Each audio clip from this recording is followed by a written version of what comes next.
14th, 2019 to order. Roll call. Vice President Pizzotti? Here. Clerk Jackson will be with us later. Trustee Kirby Gonzalez? Here. Trustee Alcala? Here. And I am present. Announcement of items to be discussed in closed session.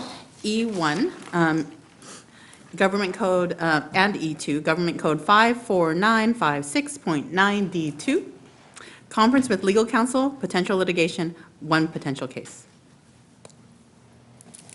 Aye.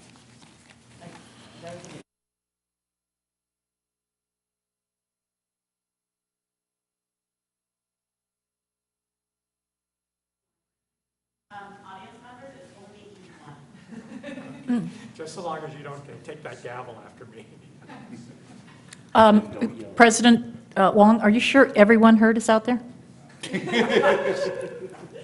I'm not sure, but would you like me to bang it again? There are no public comments regarding closed session items, so we shall move into closed session. All right.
Call to order.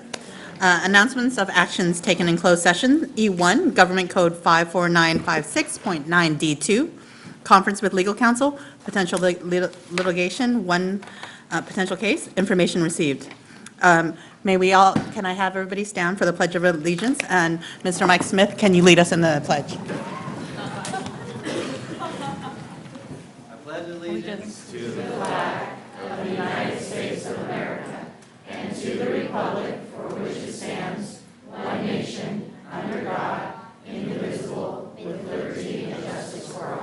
Thank you.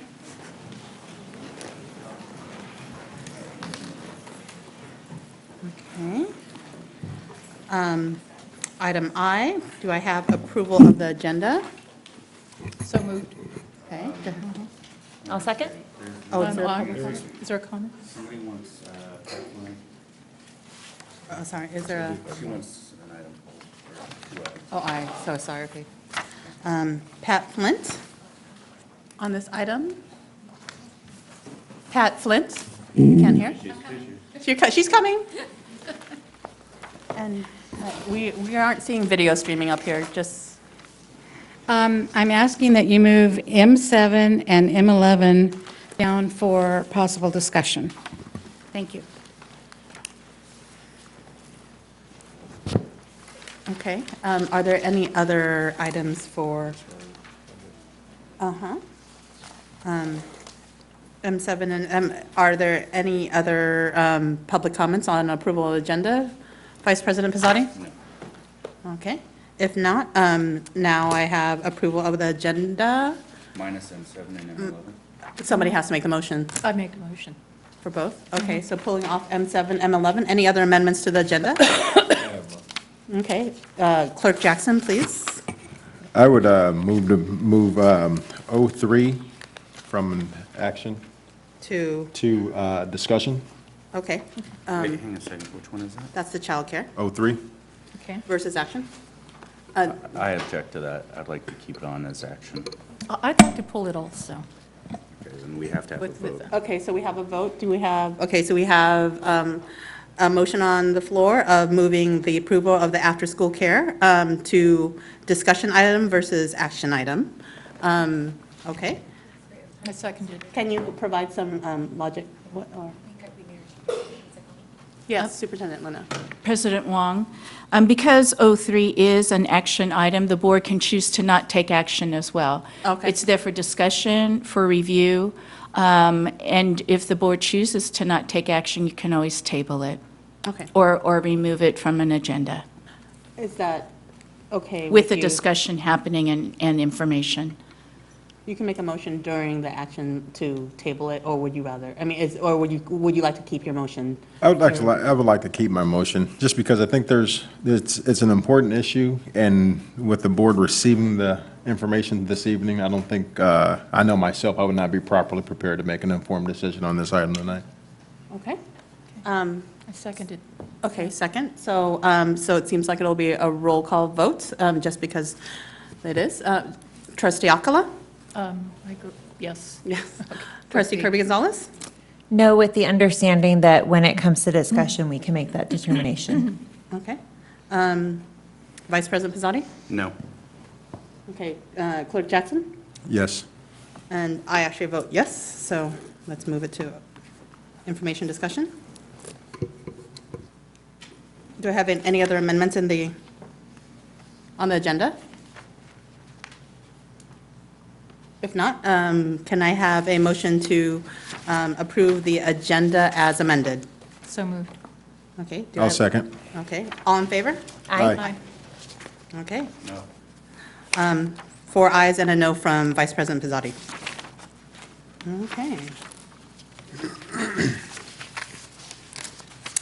So we have celebrations, school reports, Southport Elementary School. Principal Matt Ainsworth, I don't know. Hi, Matt. Welcome.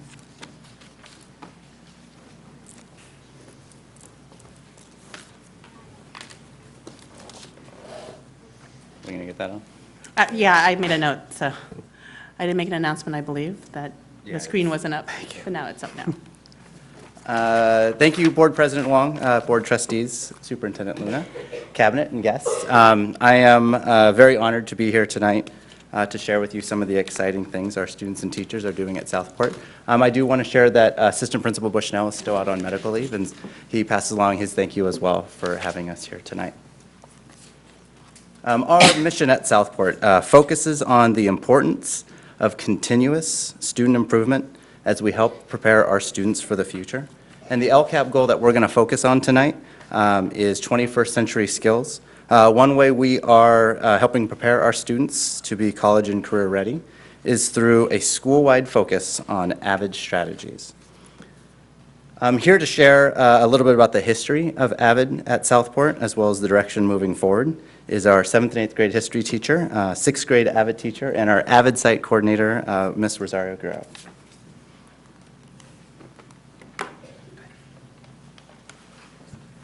Hello, good evening.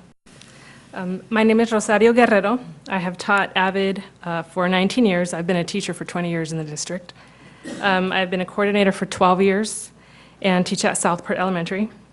I taught for 10 years at Golden State Middle School and was part of a team that worked in AVID when Golden State was a national demo site. The AVID program has had a steady flow of AVID students going into AVID at River City since about 2001. I have seen the program help send first-generation students to college, and it continues to serve siblings and cousins as they go through school and move on to higher education. AVID students learn many skills. One of them is how to be organized and efficient. Many AVID students take honors in AP classes. They apply skills learned in AVID to navigate through school. as well as apply to college or explore a career. In their last 2 years of high school, AVID students are walked through every step of applying and studying for the SAT, submitting their FAFSA, and applying to college. Many of our past AVID students have gone on to study law at UCLA, have gone on to UC Santa Barbara, San Diego, just to name a few. In the last 10 years, one of our Southport families, the Kumar family, has sent 2 of their children to Sac State. 2 others are an AVID at River City. Sabrina Kumar received her first bachelor's in health science and is getting her second bachelor's in nursing as we speak. Her sister Simran is a freshman at Sac State, and she's studying nutrition education. This year's focus is expanding our AVID school-wide. We have an AVID team consisting of teachers from kindergarten, 3rd through 8th grade. Our team members attended last summer's AVID Institute and have provided professional development to our staff as well as district-wide. Our school focus is organization and writing. We have shared focus note-taking strategies to our staff, Socratic seminar, and we display our student work samples on a staff wicker board. Our AVID students demonstrate their leadership in and out of school. They conduct cross-grade backpack and supply checks. We hope to continue on this path of growing our program across all grade levels, and we'll send another team of teachers, K through 8th grade, to this summer's AVID Summer Institute. Thank you. Thank you. Thank you so much, Ms. Grow. It's clear we're very lucky to have Ms. Grow leading our Push AVID Schoolwide, so thank you so much for being here. So our AVID team began rolling out strategies during our site professional development last year through the learning structure known as WICKER. WICKER incorporates the teaching and learning methodology in the critical areas of writing, inquiry, collaboration, organization, and reading. As we began rolling out the WICKER strategies for everybody, we really focused on organization. We broke organization into 2 different categories. One is organizing your stuff, your backpack, your binder reminders, your supplies.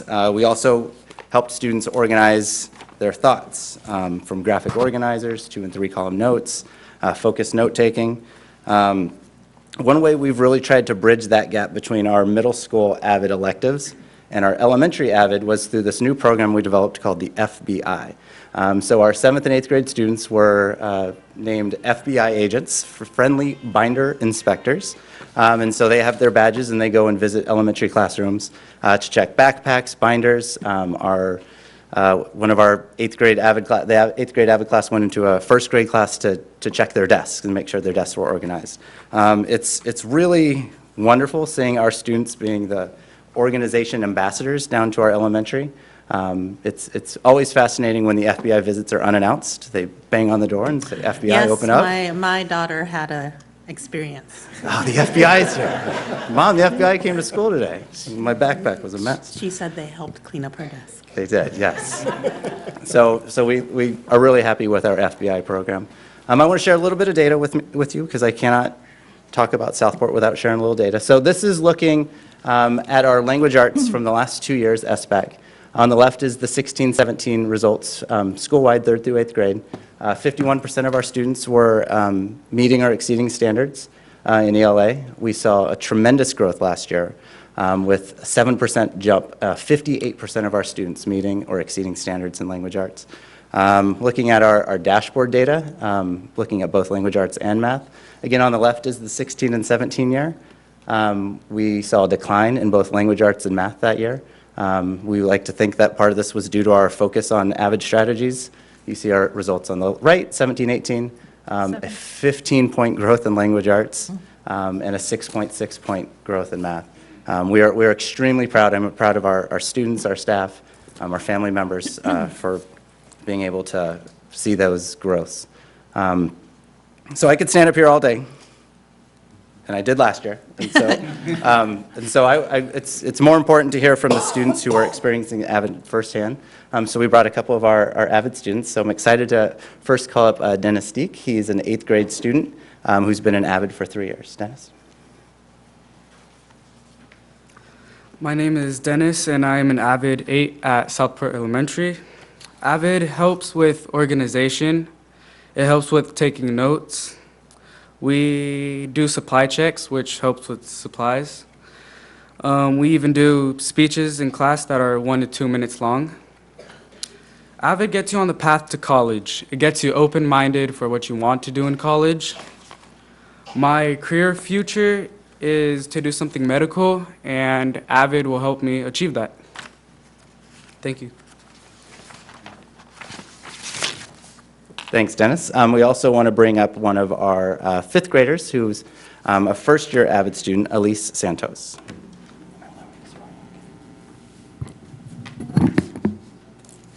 You ready?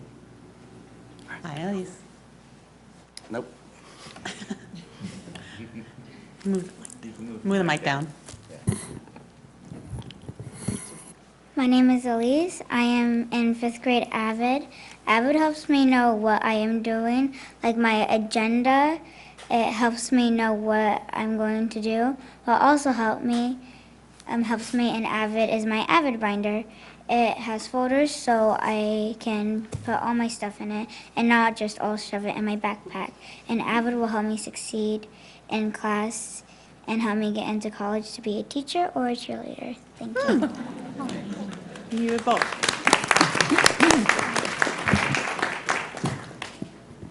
Sorry, they didn't clap for you, Dennis. It's all right.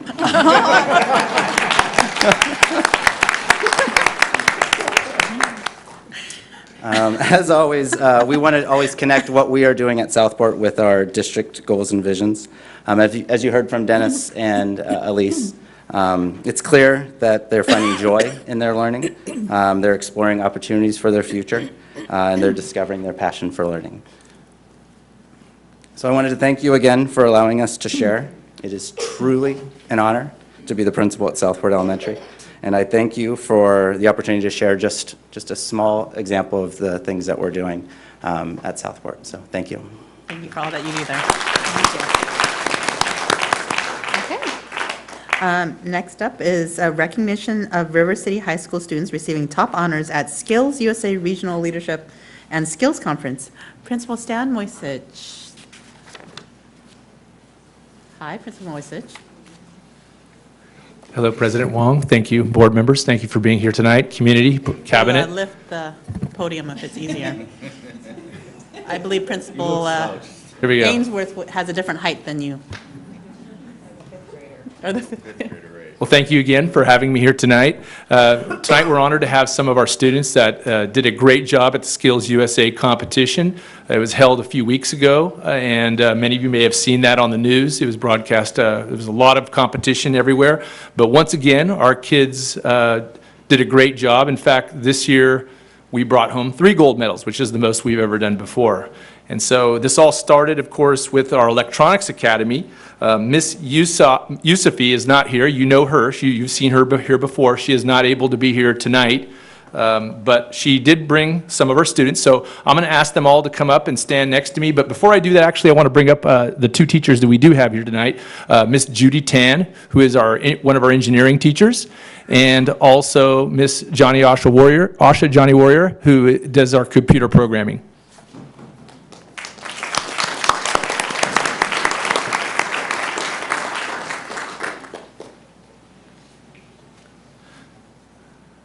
So for the electronics technology, we have a gold medal. This is a gold medal winner, Korina Olinachenko.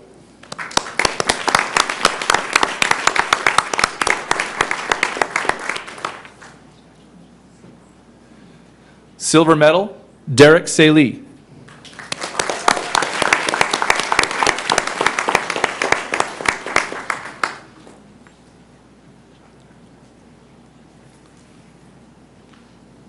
Bronze medal, Caleb Pasquale.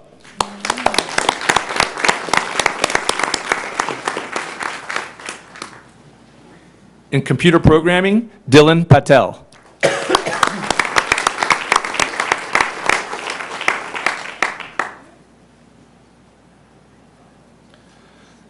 This young lady wasn't able to make it with us tonight, but our bronze medalist in computer programming was Jessica Chan.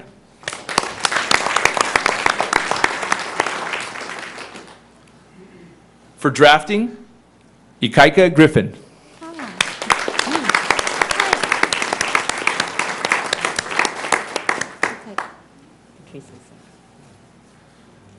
And a bronze medal in drafting, Brian Barrera.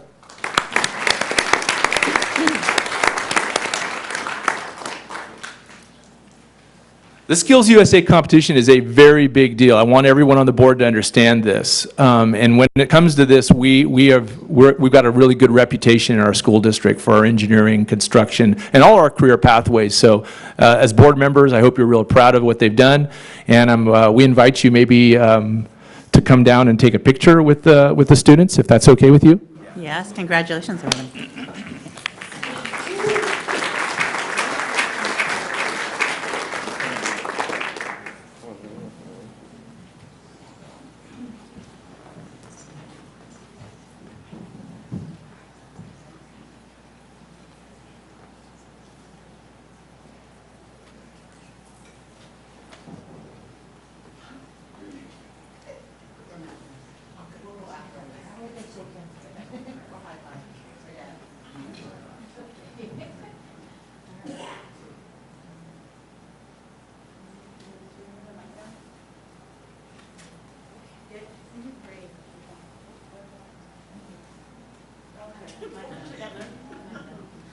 I'm trying to squeeze you in.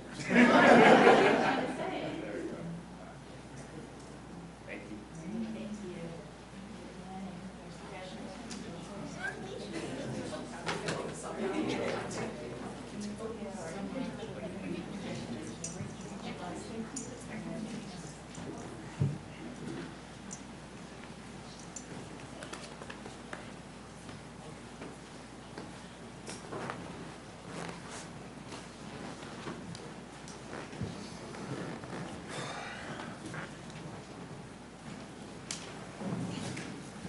All right. Moving on to item number K, student and association reports. We have K1 from student board member report, Julian Walker from Yolo High School. Welcome, Julian. Hi. Hi. No, there we go. Hello. Okay, cool. Okay. Bridgeway Island Elementary. The Bridgeway Stonegate Concert Band got to play the national anthem at a Sacramento Kings basketball game recently. The 8th grade class took a field trip on February 7 to the Sacramento Theater. Alcorn Elementary. Alcorn had a successful dual immersion parent night and has great number of kinder registration. Alcorn has a buddy program with River City High School, which is a great success. Alcorn students are being mentored by amazing River City students. Riverbank Elementary School. Coffee with the principal is planned on February 22nd at 8:15 a.m. in the library. Southport Elementary. 4th annual Southport PE and Athletic Night at the Sacramento Kings game will be held on March 17th at the Golden One Center at 3 p.m. Tickets are only $24. Stonegate Elementary. Stonegate is proud to congratulate Angela Williams for being named ABC 10's February Teacher of the Month. Teacher of the Month is ABC 10's way of honoring exemplary teachers in our community and say thank you for their hard work. Westfield Elementary. Spirit Days. Westfield encourages all students and staff to wear their school colors, which is royal blue and white, every Friday to show school spirit. Westmore Oaks Elementary. The spring parent-teacher conferences were held during the week of February 4th through the 8th. Bright Career and College Training. Bright Garden Cafe will be open again for the spring semester starting February 21st from 1 p.m. to 2 p.m. Bright Career and College Training. Fundraisers annual parking lot sale at Bright for the Future Farmers of America on May 4th. Help out by buying a parking spot for only $20. Annual parking lot sale May 4th, 8 a.m. to 11 a.m. For information or to reserve a space, please call the number shown.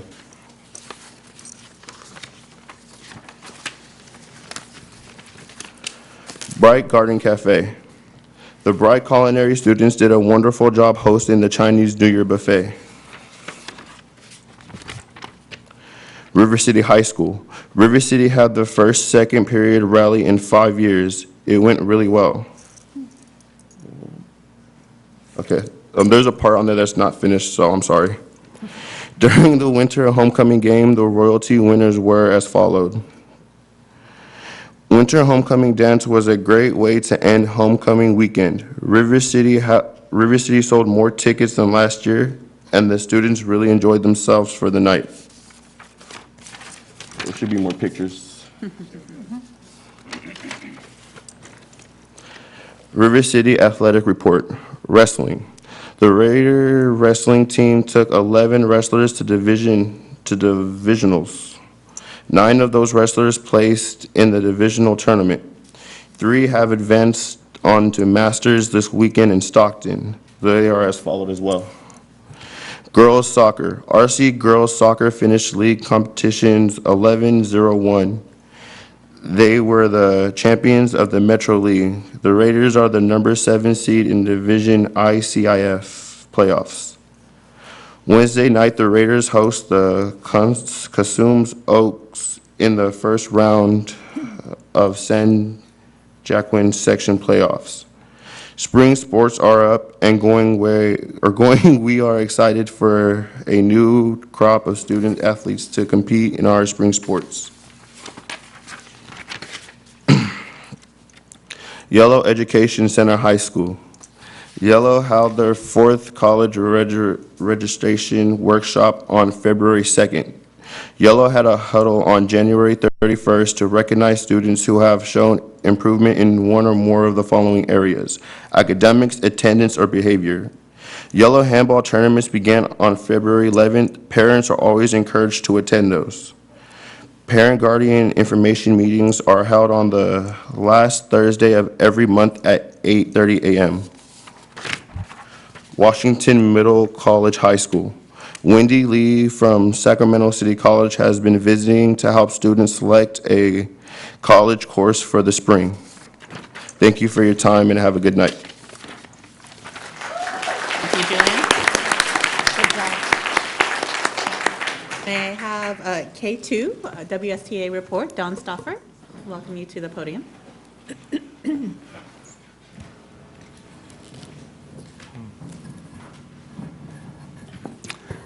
Good evening and happy Valentine's Day, everyone.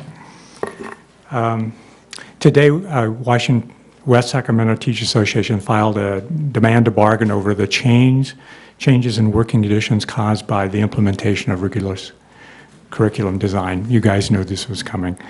So the changes involve 2 main areas of our lives, and classroom instruction. That is the amount of time RCD is taking some teachers in the administration of its assessments. And 2, the additional time outside of instructional hours that are now devoted to entering assessment data. So we continue to hear about hardships that RCD is causing teachers, especially in the early elementary grades. And the goal of this is to make this system work. You know, and we hope and we are continuing to work with the district on finding ways to make the assessments more workable. But especially we want to emphasize the other aspects of RCD that seem to be not being emphasized right now. And again, the goal here is to make RCD successful in our district. Recently, I was at a CTA meeting in Los Angeles. It was very clear to me when listening to the reports of what happened in the strike in Los Angeles that on education issues, the ground has shifted. It's becoming apparent to more and more people that if we want to have great schools, then we need to provide proper funding and proper support. That denigrating public schools and denigrating public school teachers does not improve student outcomes. Starving public schools of resources and then turning around and giving those same resources to charter schools is not a panacea. One of the other things that was on our agenda that weekend had to do with the changes we see with the recent changes in law and process on student discipline and behavior. This is a statewide issue, but there is this realization that all students need to stay in the classroom if they are to succeed. And everyone who spoke on this issue agrees that all students need to have that opportunity. So there wasn't a call for, let's just get rid of those students who are causing problems. We know that is not a helpful solution. But the important thing to realize is this is not something that's located just in West Sacramento or in Los Angeles, but it's statewide, if not national-wide.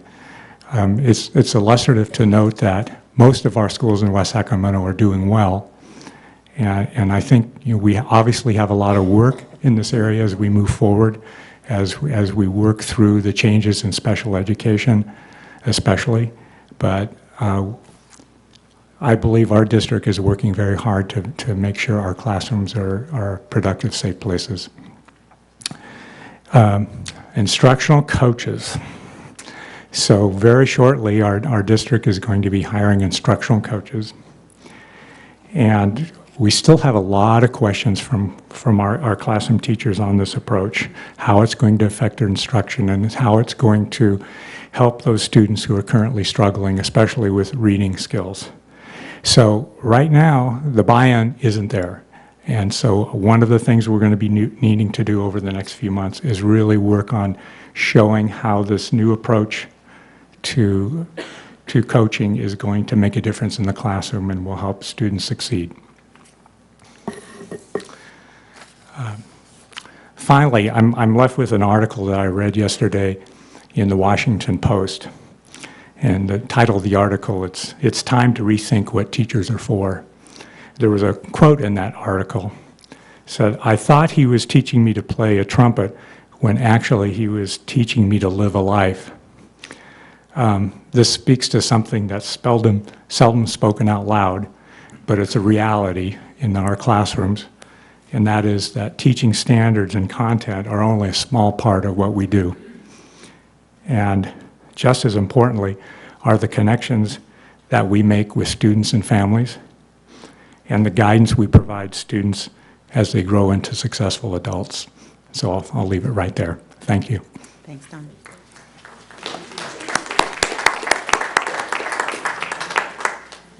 K3 is the CSA report. Earlier today, Daniel Gandara actually emailed us and just updated on conversations that he's been having with staff, and things are going positively is what was reported back. Okay. Now is the time for public comment, but before I call people up, I'd like to read a statement. So at this time, members of the public may address the board on the topic of our board, in addition to topics that are under the jurisdiction of the board and are not on the agenda. Although the board by law may not take action at this meeting, the board may limit the total time of public input on any topic to 20 minutes unless it chooses to waive the item for a particular item. Individual speakers may be limited to 3 minutes to comment on any topic. Public comments consisting of individual charges, complaints, or derogatory remarks about any district employee are requested to be submitted in writing to the administration in accordance with the district's compliant procedure. We do recognize that for a lot of people, commenting before the board and the audience and the people watching at home on television is a nerve-wracking experience. So to try to make that as easy as possible, we do ask that there not be any applause or booing or catcalling or other demonstrations to maintain a civil discourse here in the chambers. The board respects the rights of the members of the public to speak to us regarding matters on the agenda and other matters within the jurisdiction of the board. However, it is important to members of the public to recognize that comments regarding students other than the speaker's own children made during a public board meeting may be legally actionable as a violation of student privacy. Both state and federal law prohibit the board and others from discussing confidential student information in open session. To this end, be advised that if you reference a student's name other than your own student, you will be out of order and your comments may not be protected by the privileges that protect public speech. You could be found liable for such comments in legal proceedings. Furthermore, it is important for the public to understand that negative or derogatory comments made against the district employees or others, even those made in a public board meeting, may be actionable civil defamation.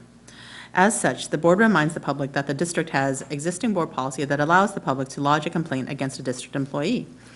This policy provides a comprehensive procedure for reviewing and responding to public complaints. This process provides a more thorough opportunity to be heard than is allowed under the open meeting law that governs this meeting. And with that, may I call Ms. Jennifer McAllister up?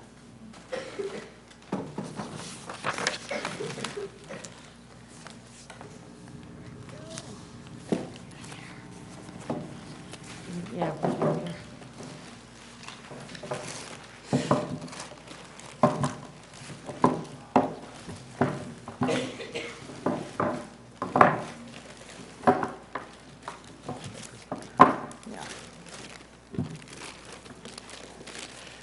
Okay. And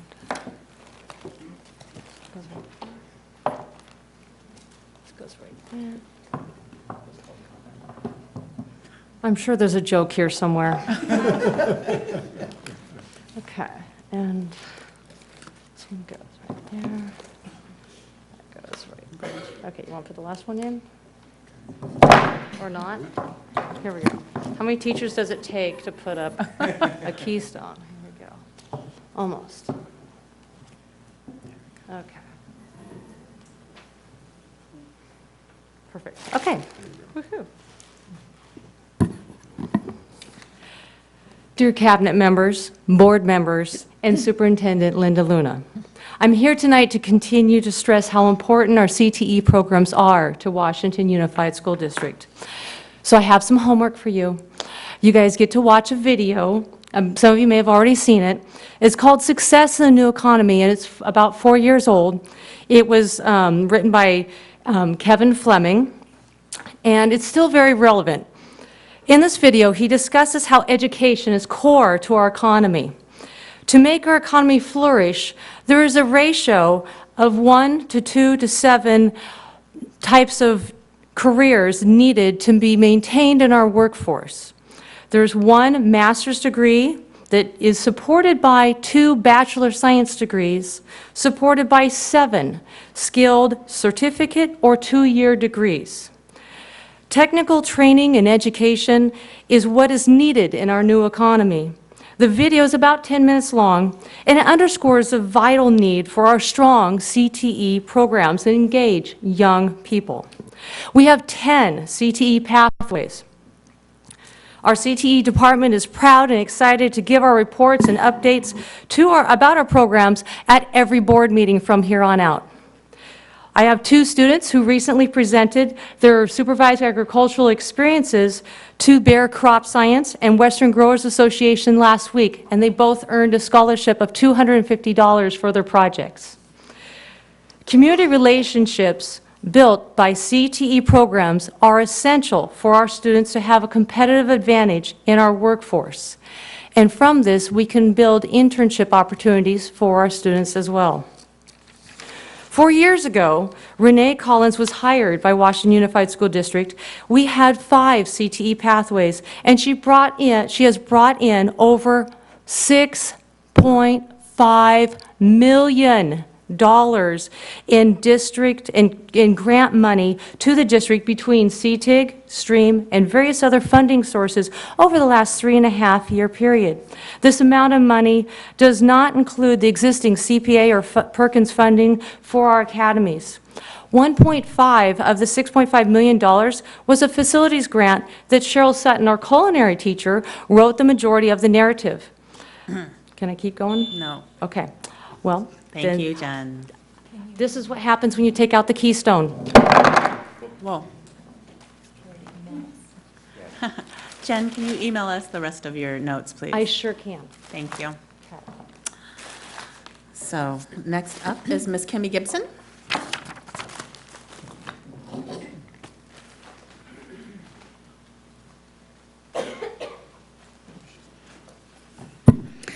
Good evening. I am here in support of the students of Yolo High School. They are very upset over the matter that their principal, Mr. Ramos, is not only being taken from them, but they are losing the right to having a principal whose sole job is to oversee Yolo High School, its students, and their future.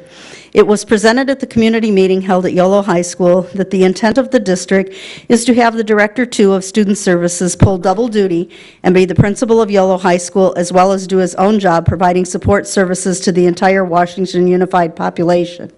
First of all, this is not possible. There is only so much of him to go around. All students deserve to have him available to them at all times, not as a part-timer after being a full-time principal. Where will the students' due process rights go when Mr. Smith is their principal who recommends they go through the SARB procedures or puts them up for expulsion? Is Mr. Smith supposed to then run in his office, take off his principal hat, put on his director hat, and then oversee the decisions of their fate? Not only do the students, their parents, and staff deserve better, Mr. Ramos and Mr. Smith surely do. There are so many things happening in this district that could be eliminated that could and should stop this cut from happening. There is a direct conflict of interest in combining these duties, and the district is simply setting themselves up for litigations to come if they follow through on this plan. He cannot be both. Those children deserve a principal. All of our children deserve a director of student services. Ms. Sonia? Sona, I do not have a last name. S-O-N-A, I believe. Demongles. Sonia Demongles. Demangles? Demangus? Is that correct? Sonia? She was here. Okay, we're moving on. Ms. Danny Langford, can I invite you to the podium?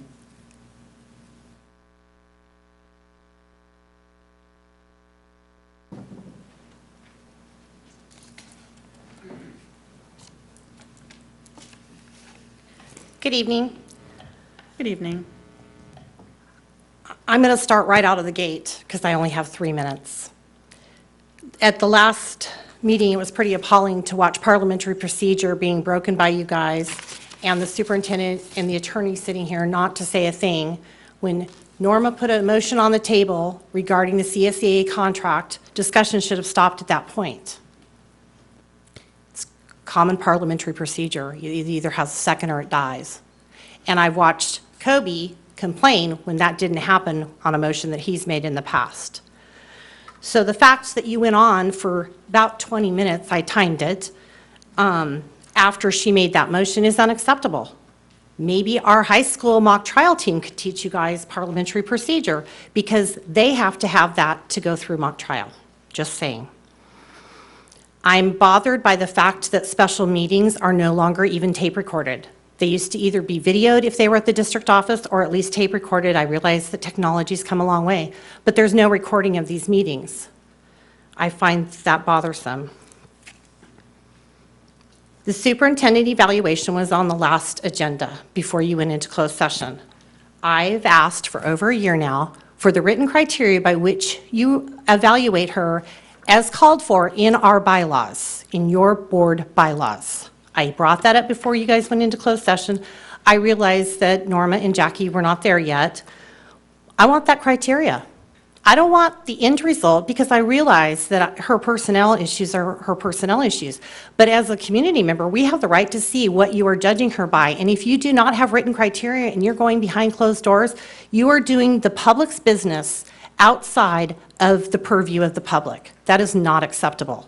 I don't care what you guys are telling yourselves to do that, but with everything coming forward, and 3 of you up there, Sarah, Jackie, and Kobe, not making any comments or asking any viable questions other than trying to overcome my objections, or maybe, Sarah, you want to overcome something that I've said, where is the business being done of the district? You need to be asking these questions in front of the public. The public might have the same questions, and it might cause less dissension with those of us that come to all these meetings. Sorry, I'm rattled now. I'm glad that at the community forum at Westmore Oaks last week, that the superintendent's tone changed and they were asking what the parents and students and staff wanted in regards to splitting that campus when you go to move it. Why was that not done before you guys were asked to vote on it? And why is it all of a sudden the split, even though your agenda item says you're going to keep 5th through 8th grades at that campus? Thank you, Danny. May I But- have Christian Cabrera come up?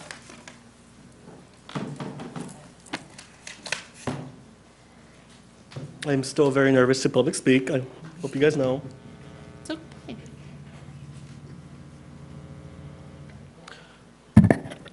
Good evening, board members, cabinet, Superintendent Luna, and in the audience. My name is Christian Cabrera. I am the graduate from YOLO, and I was YOLO High's first president and their first student board member. I talked to each of you individually. You know, you guys remember. Some of you guys do. There's a new one. I don't know you personally, but hello. Well, okay. Ooh, still nervous. Ooh, man. Whoa, okay. All right, you guys are smiling. That's great. Okay. I will ask you guys to indulge me if I pass maybe 30 seconds from the 3 minutes, you know? I know there's stuff, we've done it before, I just want to make sure I get 30 more seconds to get it out there.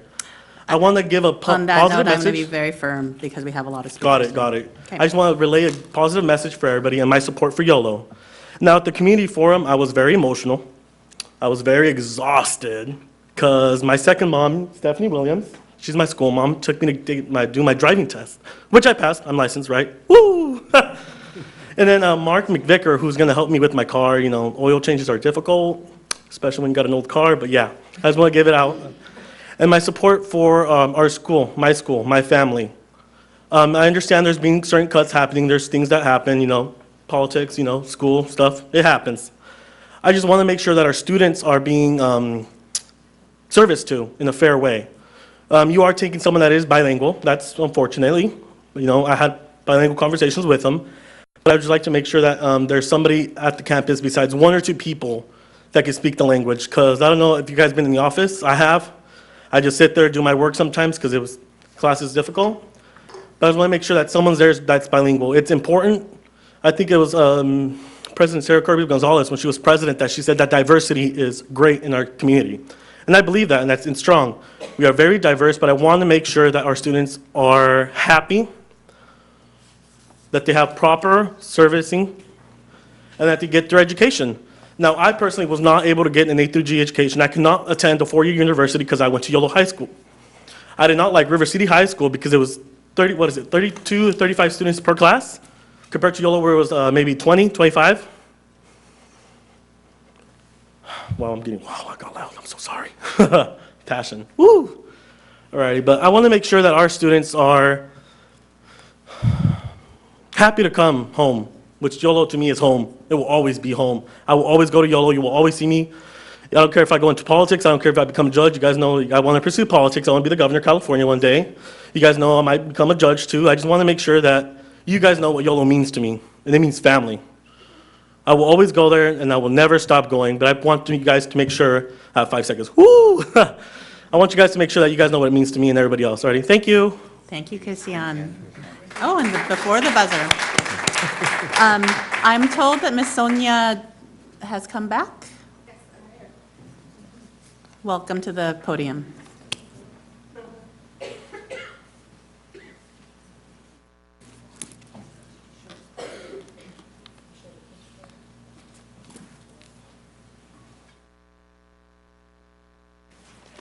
Good evening, everyone. I just wanted to take a moment. Some of our students made posters for me to bring.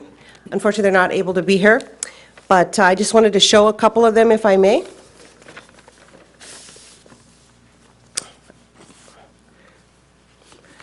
Here's one. It says, "We love our principal. We are going to be losing Mr. Ramos, as Christian has said."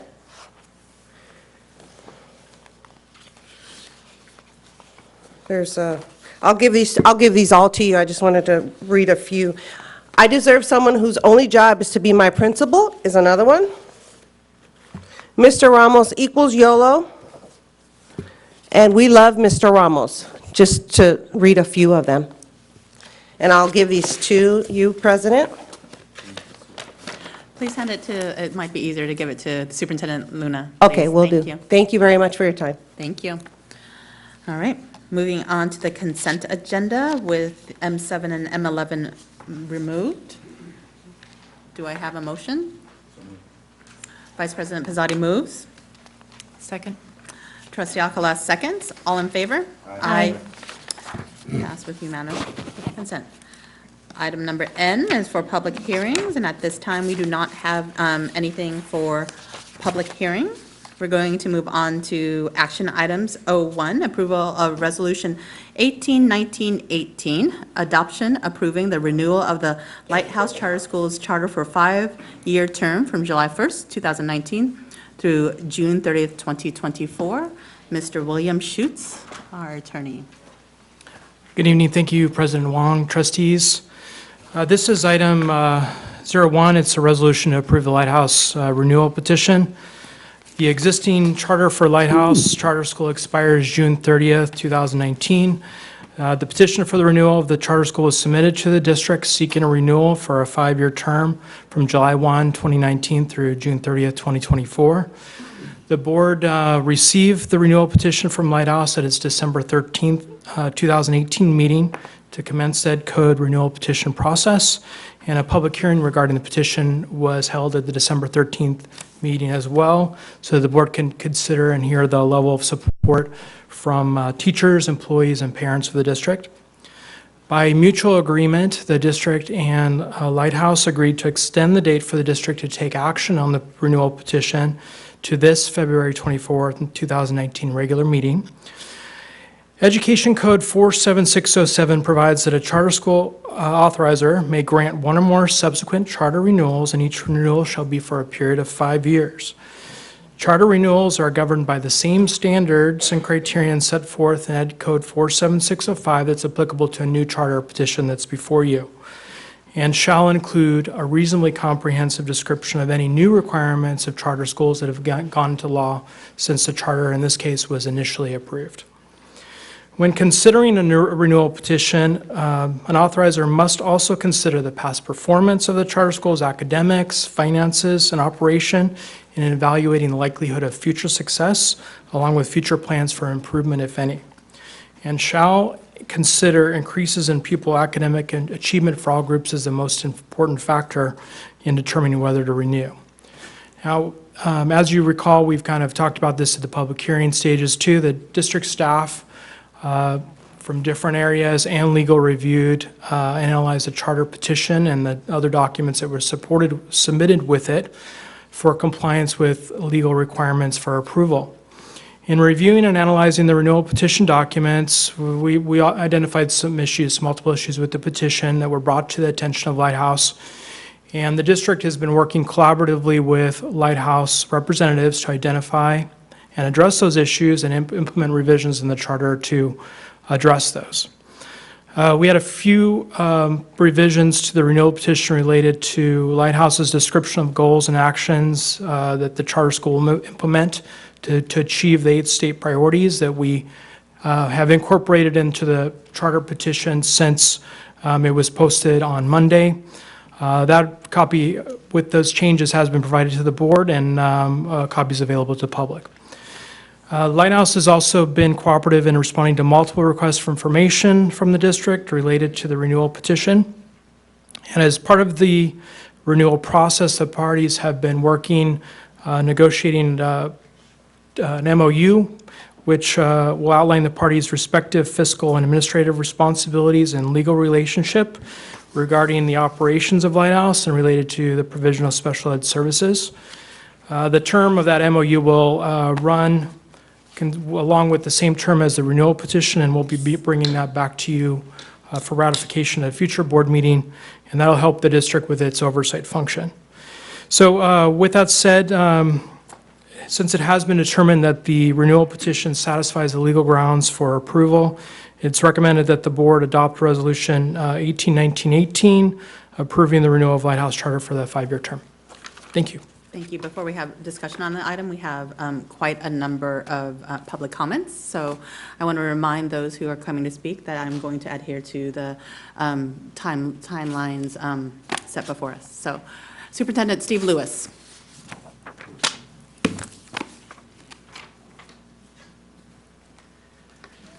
Good evening, Superintendent Luna, President Wong, and members of the school board.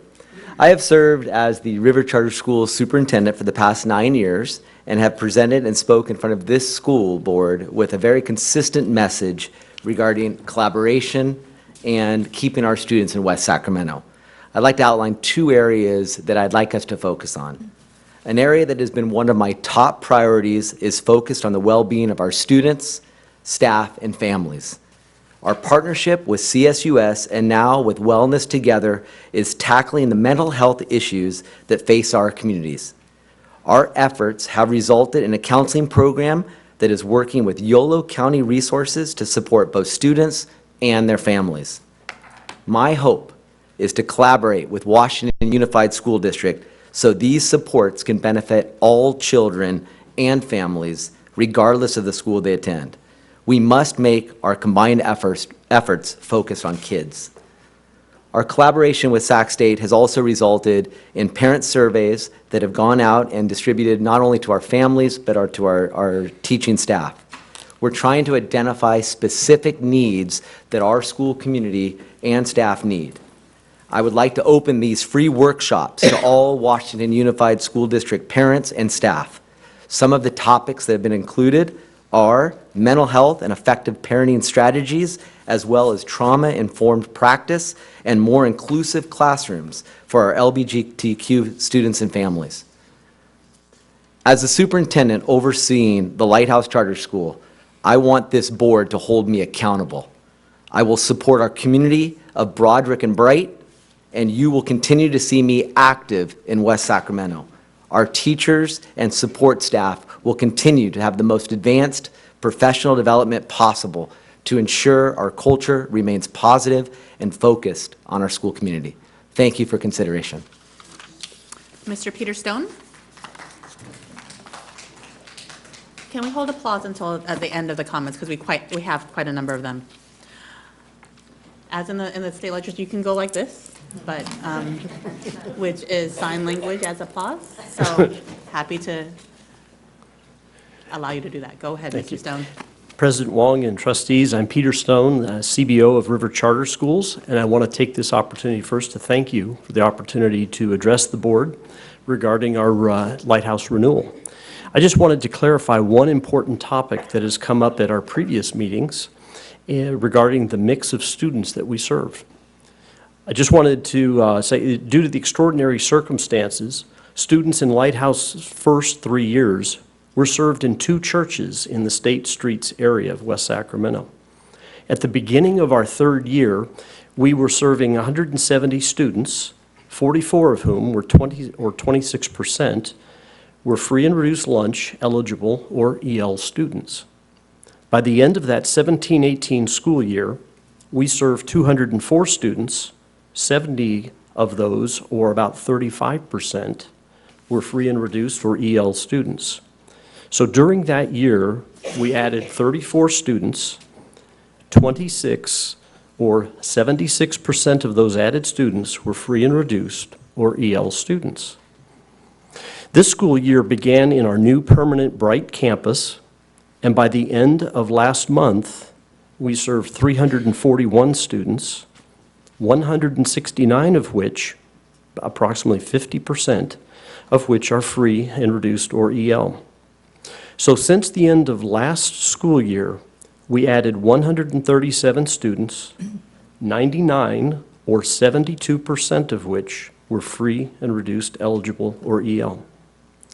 So while the cohort of 170 remaining original enrollees in Lighthouse through the start of the 3rd year in the churches only had 26% free and reduced or EL students, since we got city approval to build the Bright campus and have built and moved to the site, free and reduced and EL students of the school have been approximately 73% of all enrolling students.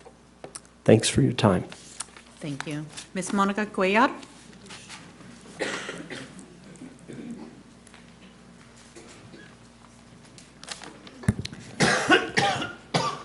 Good evening. Thank you for having me, Superintendent Board. My name is Monica Cuellar. I am the Regional Director and the Direct Advocate for CCSA. I'm also a parent, charter school parent, traditional school parent.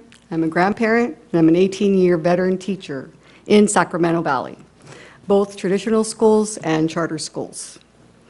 I stand here today in front of you, the board, and in solidarity with this community, parents, teachers, staff, members of West Sacramento, to support the renewal of this charter. As a CCSA advocate, we've had firsthand experience in watching this school open, bloom, and to see the fantastic things that Steve has just talked about and the services that they provide. Lighthouse continues its excellent commitment to all students through community outreach, through mental health issues that are being discussed now, the supports of the arts and education, the community gardening that is happening on that campus, legislative outreach, and equity in the classroom. It offers another school option for parents, for students, and the ability to provide a safe, a nurturing space, as you can see, to meet all the needs of K through 8 students in this community, West Sacramento, this diverse community. As the educators and as the adults in this room who hold power, let's ease this community's anxieties, let's ease their fears, the fear of displacement, the fear of moving to another school. Let's return these kids back to their school, their teachers, their friends. They've built relationships there. Let's welcome them back to the Lighthouse. This is for families, this is for community, this is for students. I look forward, and CCSA looks forward to our continued commitment and our work with this community. Thank you, thank you, thank you. Let's share the love. It's Valentine's Day. Ms. Murdoch-Smith, I love it.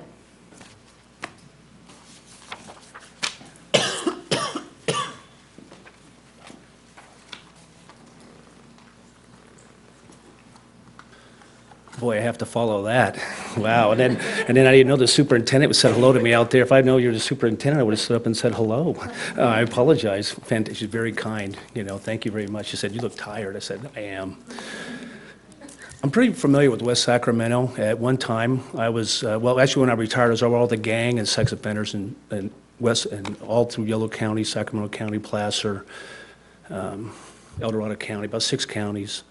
I've since transitioned to educational because that's what old cops do. And I'm really impressed with Steve and the community development that they've done. That was an area back, and I don't know if, I remember when Supervisor Potnick and then Mayor Potnick was saying, gosh, we got to clean up this part of Rock and Bright, and we did aggressive, and thank God those kind of days of law enforcement are over, because you talked about diversity. To me, diversity means nothing if you don't have inclusion. You just have pockets. I grew up in Detroit, a lot of time in Detroit, so you had the Puerto Ricans here, and the African Americans there, and the whites here, and the Irish were over there. I think what you see in this room is inclusion. I think that's important. People have to be welcomed. And I think this board was elected to really do that, especially with the inequity in education in today's world. And I appreciate the hard work that you do and the wisdom that this board showed years ago to take a chance and let a group of individuals try something new, or at least expand on your vision. And I think tonight is another night. It's a difficult vote because you're elected to represent children, give them all excellent opportunities for a quality education, good public education. I've been in those chairs. It's a tough vote to raise your hand, so I respect that. I hope you give them that opportunity. I took the liberty to look about your kind of your vision and your mission, your goals, about extraordinary possibilities and positive and safe learning environments. You know, I'll be honest with you, whether school was there, I arrested a lot of people out there in the 90s. So to see community development, I'm involved with the Holy Cross Church, which is a neighbor, and I know they have discussions about changing the field into soccer and making a community event area. I'm excited for somebody who spent quite a bit of time in that area, in other areas of Sacramento, and I think the growth that they want to do and the outstanding things you have, and you're talking about safe and positive environments for students, you know, through extraordinary possibilities, holding qualified, adaptive educators accountable and creating those environments, a culture of innovation and response towards, you know, student needs.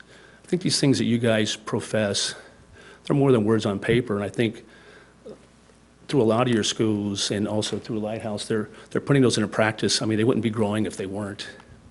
You guys provide a lot of great community options for them, and I know the closure of the parochial school just right down the road, it's a nice opportunity. you. So thank you very much, and I appreciate the opportunity. Next. Thank you. Thank you. Mr. Michael Roxler?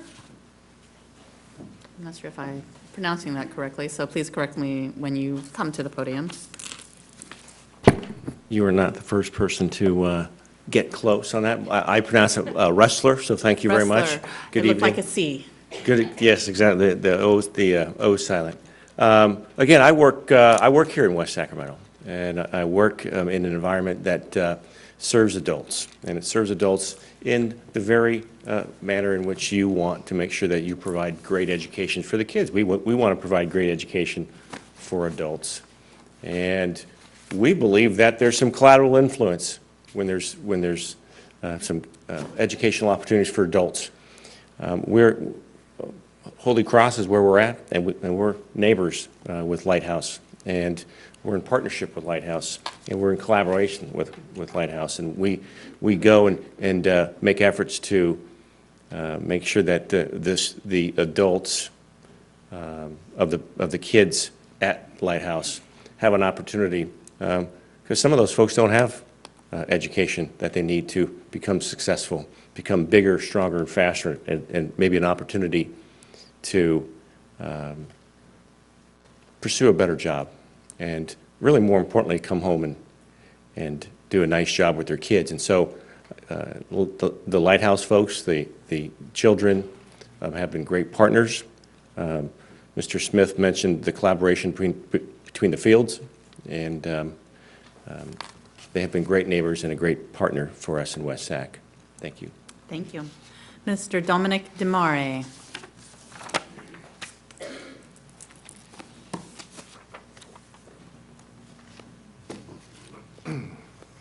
Nice jacket. Thank you very much. Didn't know I was going to be judged on my sartorial standards, but Madam President and trustees, my name is Dominic Demare. I am a founder and former board member of the River Charter Schools. I was on the board for 12 years, and I want to share with you a little bit about the mentality behind why I got involved with these schools. We, my wife and I, my family, got involved even before my child was in school with these schools because we felt like we wanted to create a learning environment for my child and others that taught them to be good people. Yeah, we want them to learn and we want them to achieve academic excellence, but at the end of the day, we want them to be good citizens, good people, and have every opportunity available to them. It was a culture of inclusion, a culture of excellence, and a culture of cooperation and collaboration. And I feel that we have achieved that. Do we get it right all the time? Absolutely not. Nothing's perfect. But we do get it right much of the time. And I don't look at the charter school as being a solution to all problems. I look at the charter school as being one element of a larger educational system that helps students excel and achieve, that gives families the ability to know that their students are going to a place where they're going to be safe, where they're going to be nurtured, and where they're going to learn. And they're going to have teachers that have the skills necessary to accomplish those goals.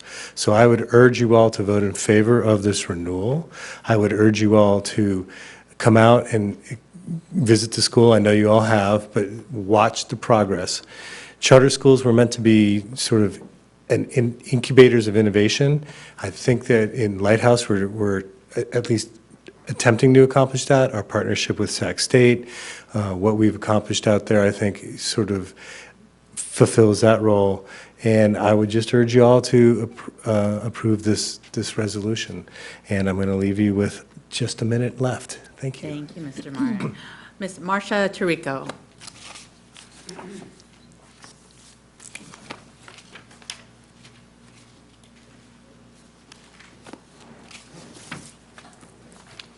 Good evening.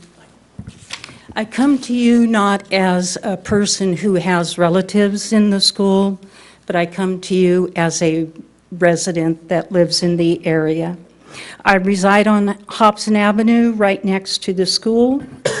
Initially, when I became aware there was the possibility of a school going in behind me, I was opposed. I actively worked to obtain and submitted some 27 signatures of residents in the neighborhood to the Planning Commission and City Council, stating our reasons for opposition. But since the school opened in August, I have been pleasantly surprised how well things have gone. For example, the four-way stop signs on the corner of Hobson and Bright Avenue have slowed down the speeding, which is a real problem in the past, and has made our neighborhood safer. From the beginning, school officials have reached out to us and demonstrated a willingness to address issues and work with us. For example, they put in a solid wall along the houses next to the school rather than just the original iron 6-foot fence that was on the original plans, which would have allowed residents no privacy. They gave us this wall, though the Planning Commission and City Council didn't require them to do so. They even gave us a 7-foot instead of a 6-foot because they knew that's what the residents wanted. More importantly, as a K-8 teacher myself of 43 years, the school offers the children in this neighborhood a quality education, including music and art. The City Council itself advocated and approved the site for this school because they knew it would greatly benefit the children of the neighborhood, and they wanted them to have the opportunity and choice. After all, isn't this what it should be all about?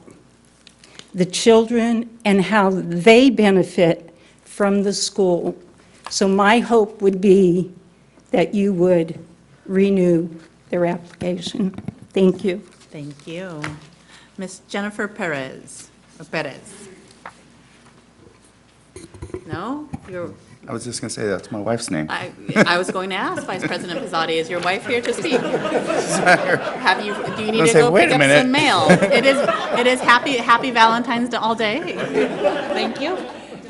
Okay, that would, perhaps was a little joke from Ms. Perez. Nice reminder that you are loved at home. Ms. Monica Avila.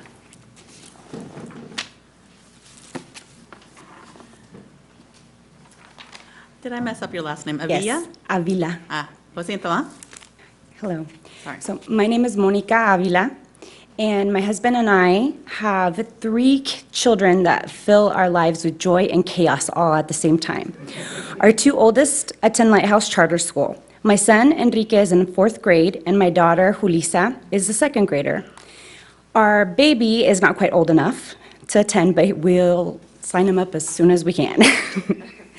Enrique started kindergarten at our neighborhood school. His teacher was sweet and highly competent, but she was not available to check in before or after school and required an appointment for anything more than a hello and goodbye. The only staff on campus that knew my son's name was his teacher, his aide, and after-school program staff. That didn't work for us. As someone who works in education, I know how important the school-to-home connection is. I found it frustrating that we were parents who wanted to be highly involved, yet I felt like we didn't have the opportunity. We were given that and many other opportunities at Lighthouse. Within the first week of his 1st grade year, most of the teachers and the staff greeted my son and me by name. All the parents were welcomed and encouraged to get involved. Now I serve on River Charter School Board as a parent member. As a member of the board, I am proud of our school's accomplishments. We have successfully transitioned to a beautiful new site. We have a solid team of teachers and staff who are leading our children to academic success and are devoted to providing them a safe and caring environment. They provide meaningful curriculum based on state standards, which help them develop the necessary social skills to be successful in the real world. The partnership that we have with Sac State Counseling Program shows how important we feel that teaching the whole child is. And although we have students that come from all over the city, we are invested in the Bright and Broderick neighborhood on an organizational level as well as a personal level. Every Friday, my family, my husband and I stop by at school, pick the kids up from school, and we go out to dinner. Typically, we eat at La Rosa Market or Cornerstone Grill. We make sure that the kids' tummies are full and content before we drop them off at Holy Cross for faith formation classes in Spanish. We attend Mass there every Sunday evening. Personally, I can't wait I can't wait for the moment when I start seeing those familiar faces from Holy Cross at our school. I'm hoping that what I've shared gives you a snapshot of who my family is, because like many other Lighthouse families, we are not only highly engaged in our child's education, but we are also constituents that you are here to represent. I ask that you continue to open. Thank you. Thank you.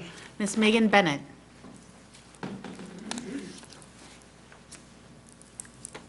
Hi.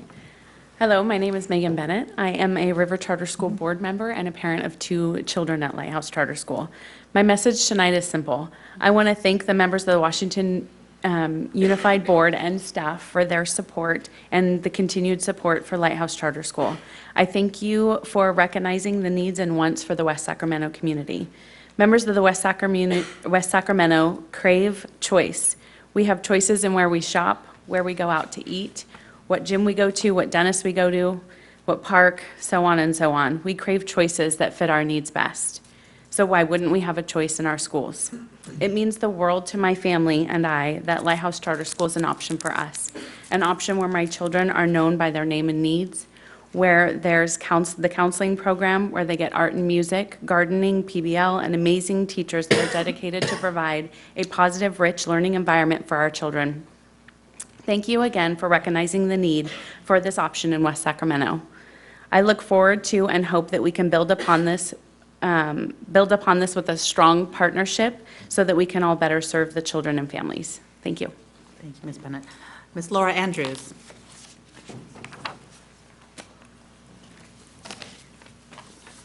Good evening. My name is Laura Andrews, and I'm the proud Dean of Instruction at Lighthouse Charter School. My position was developed to be an administrator on-site specifically dedicated to teachers and the instructional program. Tonight, I want to briefly address some of the concerns that have come from this board regarding our programs at Lighthouse. There has been a concern raised regarding the level of support that our teachers receive. My top priority is rotating between 14 classrooms on a daily basis and providing real-time feedback to our teachers. Part of what makes our culture so great is the fact that our teachers are not scared by their administrator dropping in unannounced. It is such a regular practice that oftentimes they don't even notice that I've snuck in before I've turned around, left the feedback, and walked back out. In addition to this daily support, I have conducted collaborative planning sessions with my staff in which we have employed substitutes to come on campus so that I can work individually with teachers on their year-long plans, PBL projects, intervention supports, our art and music programs, and data analysis. In fact, I met board members Pizzotti and Jackson during 2 of these sessions when they came to visit our campus. There is another concern that's been raised about how we are utilizing professional development to enhance our educational practices. Professional development meetings that occur every Wednesday on our campus include topics ranging from special education inclusion to inquiry cycle planning for PBL, to our partnership with the CSUS counseling program, to dedicated grade level and cross-grade level collaboration planning time for our teachers, all the way to data analysis of our MAP assessments. And speaking of data, there has been concern raised by this board regarding that topic as well. Questions have come up regarding dips that we've seen in our data over the years. And while this is seen at many school sites across the country, the main point that I want to draw attention to is that from our spring MAP data last year to our fall MAP data this year, we have seen a huge increase in our student population size, and with that, we have begun trending upward in both ELA and math scores. We have a data meeting planned actually for next Wednesday in which we are going to focus on our student RIT scores. While the term RIT or Roush unit can be difficult to interpret, the way that we define the term is ready for instruction today. We use student numbers and a wonderful map tool called the Continuum for Learning to determine where each individual student is currently performing and how we plan next steps towards mastery. While I know that we won't be able to cover everything tonight in this public comment, I want this board to know that our doors at Lighthouse are always open, and I encourage you and invite you to tour our campus at any time, including next week's Wednesday collaboration meeting. Now, I have to admit that choosing Lighthouse for my career was a bit selfish. I grew up in South Sacramento and went to a school in a wonderfully diverse environment, much like where Lighthouse is located. Knowing from a young age that education was going to be my calling in life, I wanted to find a place and a community like the one that I grew up in so that I could serve. Because you see, being an educator is the epitome of working in the service industry. We are here to serve our kids, their families, and the wonderful community of West Sacramento. And I can confidently say, on behalf of the entire Lighthouse team, that that service and responsibility is something that we do not take lightly. Thank you, Ms. Andrews. Thank you. Ms. Lindsay Smith.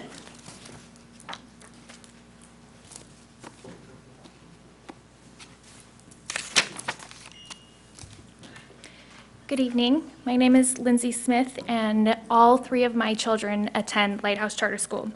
I've spoken to some of you a number of times over the last several years in support of Lighthouse as we work to get our original charter approved. My children, my husband, and I have loved this school since day one. We have watched it grow, and we were so excited to move to our new permanent campus last August, not only because we have so much more room, but also because we live just a few blocks from the new site. We've lived in the Broderick neighborhood for 11 years. We love it there. We love raising our children there, and we've walked to school almost every single day since the move.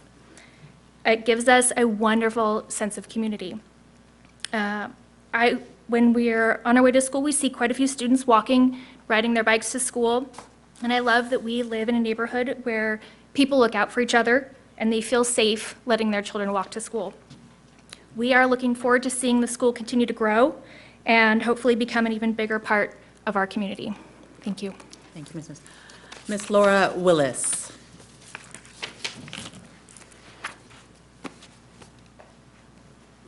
Good evening. Thank you for the opportunity to speak. I've been a resident of West Sac since 2003. My 4 children go to school here. My oldest is an 8th grader at Stonegate, where he excels, and my younger 3 are all at Lighthouse. Our journey at Lighthouse started with my son, who's now in 3rd grade. When he was in kindergarten, he started at Stonegate, and he has learning disabilities and behavior issues as well. And at Stonegate, this teacher was wonderful, very nice, but he was kind of lost. And since then, he's also been diagnosed with autism. He would do things like crawl under the table and hide. And the solution that they had there was to have the vice principal come pull him out from under the table and take him to the office and call us and tell us to pick him up. We did that for the first half of the school year. And then we heard from a friend that Lighthouse had opened. So we transferred him over halfway through kindergarten. And the difference has been monumental. Within the first 2 weeks, we had a sit-down meeting with the principal and both kindergarten teachers, and they wanted to know more about him. What can we do for him? You know, how can we make this work so that he can learn? He's very intelligent. He just learns a lot differently than most kids.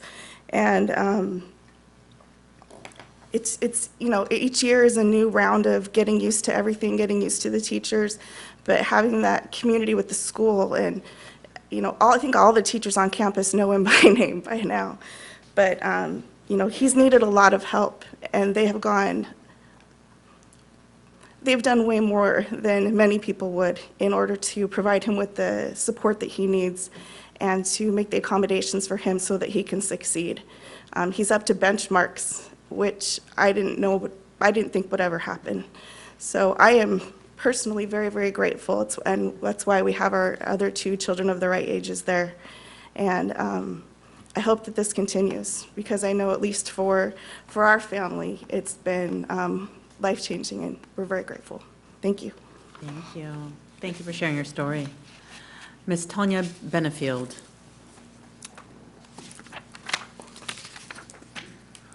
Did I pronounce your last name correctly? Yeah. Benefield, you said it right. That is, thank you. Hello, my name is Tanya Benefield. I have 4 scholars who attend Lighthouse Charter School. My son Titus and my 3 nephews, Tony, Jameer, and Tommy. Though their parents and I reside in Sacramento County, we are willing to travel to ensure that our scholars have the greatest opportunity at a thriving as well as a pragmatic learning environment. From the first day of school, we were all impressed that the administration's primary focus was family learning. What I mean by this is that everyone in the family will be included in our scholars' learning experience. This is important because their futures will be impacted by our positive involvement in the school and the local community as well as their own neighborhoods. In addition, although it was clear that our family and our scholars were underrepresented here at Lighthouse, the staff and administration assured everyone that cultural and ethnic diversity is and will always continue to be embedded in our school and community. We are thrilled to hear this because it was the deciding factor for our scholars' future at Lighthouse. Our family is excited about the upcoming events for Black History Month as well as other cultural events scheduled among campus.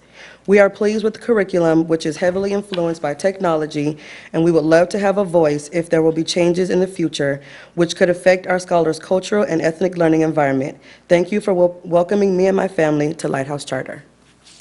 Thank you, Ms. Benefield. Ms. Genevieve.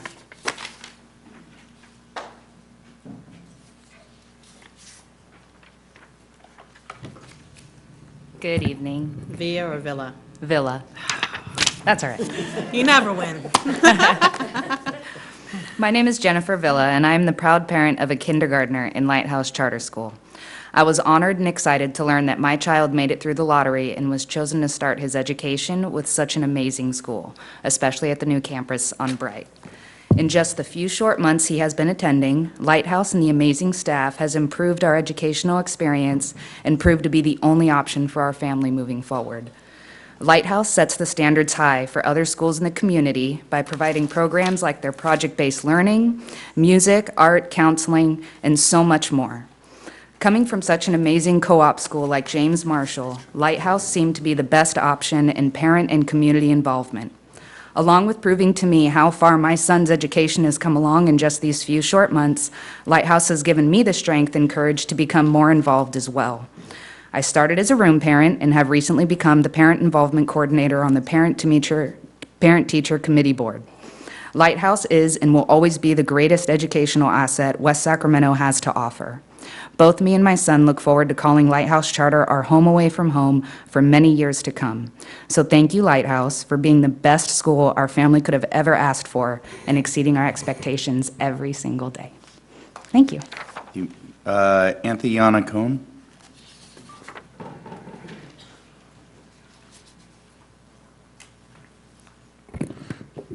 Good evening. My name is Anthony Iannacone. I'm the custodian for Lighthouse Charter School. I just want to take a moment to say that working with the staff and the teachers, it just brings me great joy because to see the teachers, working with the students, get involved, helping them, with whatever, homework or any, activities that they're working on, as I'm also working, cleaning up for the school. Seeing parents, come in and, positive, always, talking to teachers and even me and the morning custodian, Val, it really makes me feel, welcomed, knowing that, as part of a community, helping out, by cleaning up the school. That way, it's, it looks nice and, welcomes everyone, that, they're not walking into a school and going, ugh, instead they're going, oh, wow. So I just want to say that as a son of a teacher who's been teaching for 20+ years, I've have a little understanding of how schools work and how working together as a team, both classified and certified and administration, making sure that we all work together. That way, parents can come in and get the sources or resources that they need, so that way they can help their kids out, and the students, can also, feel welcomed, not have to feel, scared or anything. Everyone is welcomed, whether, regardless of any sort of background. And I just want to say, and I highly encourage the board to renew this 5-year lease, so that way we can continue to support all the parents and kids and community. Thank you so much. Thank you. May I invite Val Tuaev?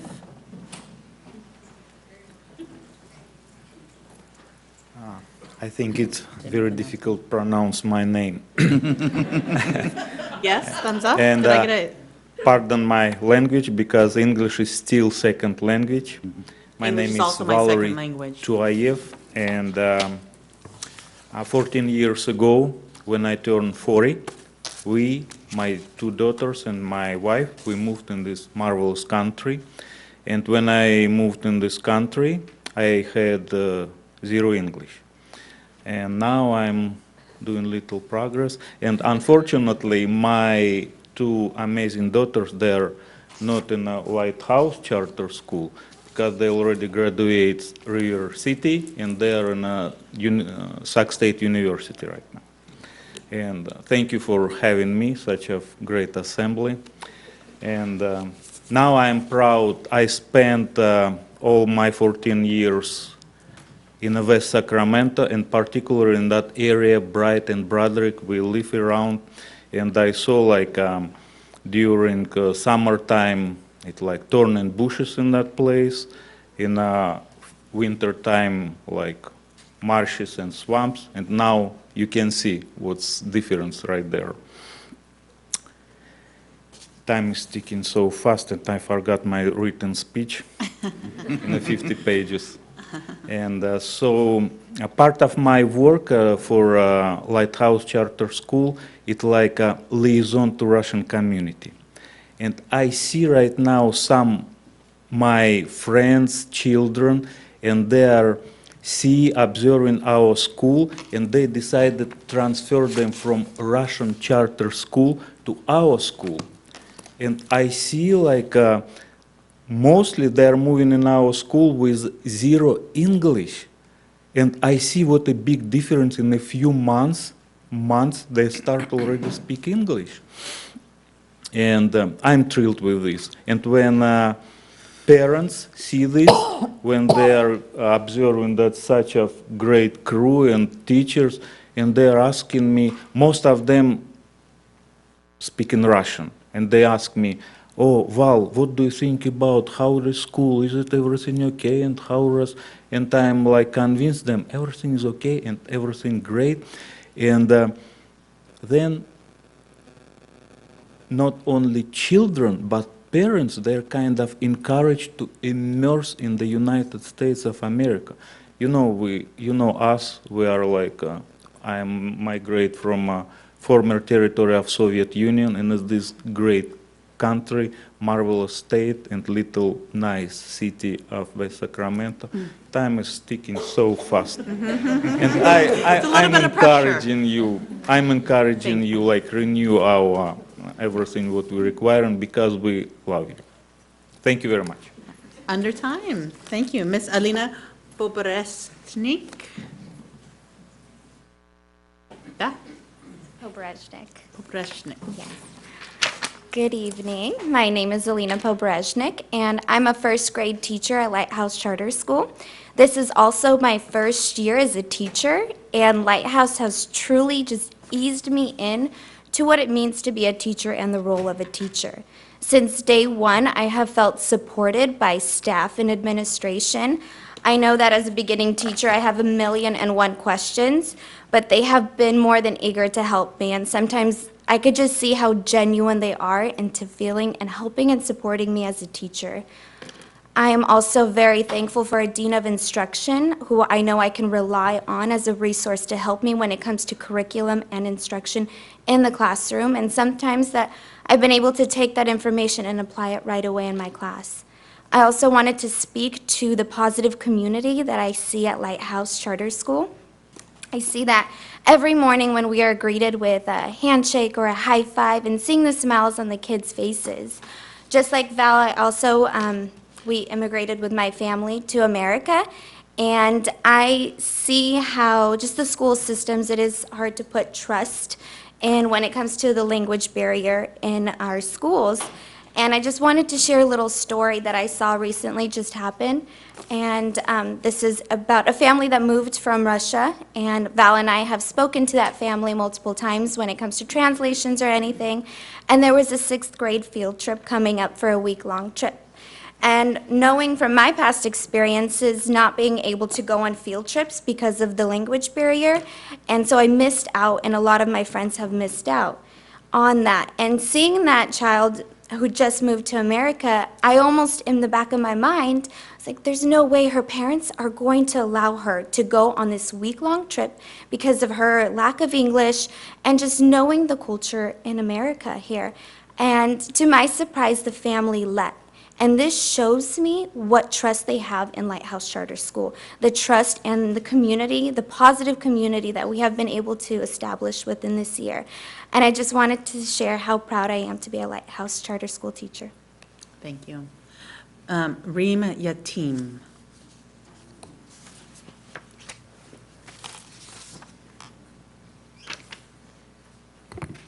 Good evening, everyone. My name is Reem Yatim, and I am a second-year kindergarten teacher. And I would also like to share that I am very happy at Lighthouse Charter School. It is an environment that has only helped me get stronger as a teacher because they are constantly supporting all of us, other than the professional development and the 90 minutes of prep that we get a week. Mainly that we have a dean of instruction. And her job is to specifically come into our classrooms and help us find our own strengths or identify our strengths, as well as how to better perfect all of our lessons in our classroom environment. Secondly, I'd like to say that our superintendent knows all of his staff's name, first and last name, as well as our own needs. And I think this is unheard of in most school districts.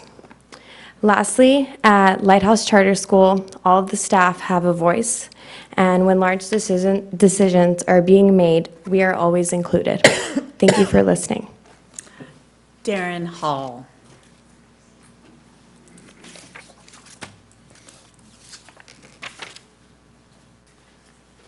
Thank you, Madam Chair, fellow members of the board, and Ms. Luna, Superintendent. I might be your last person. Nope. No? Okay. I think I was supposed to. I'm currently... Feel free to cut your No, comment no, short if no, you'd like that's to give fine. it to I'll say it now. us back some I'll time. say it now. I'm currently the board chair for River Charter School. I've had a chance many over the years to meet all of you and been before you before, and I want to say thank you for your support. You heard from a lot of the staff today, and I'm looking around this room and I am seeing a lot of staff. And for them to pull out and come here to let you know how important it is for this renewal to happen says wonders. And what it also has done for me tonight, it revitalizes why I do what I do. I've been involved with this organization for 9 years. I don't have to do it. I do it because it changed my son's life, and I want to do it to change all children's lives. Your group, our board, we all have the same thing in goals. We have the same goal. We want what's best for all children. That's really what we want. Yes, there's a stigma with charters, and I get that. But I think that this is a community that is diverse. We look at all opportunities, and we can grow, and we can learn from each other, and we can actually do some miraculous things as a team. All we have to do is grab hands, and things can change. And that's all I'm going to ask you to do today, is approve our charter, continue to work with us, and know that on behalf of the rest of my peers on the board, thank you for everything and all the input that you've given us. Thank you. Marska Tarico. Marcia. Or Marcia. That looks like a K. I spoke. Oh. Okay. I don't know why I didn't hear twice. Would you like to speak again? Miss Lindsay, I'm Fredenberg Humes.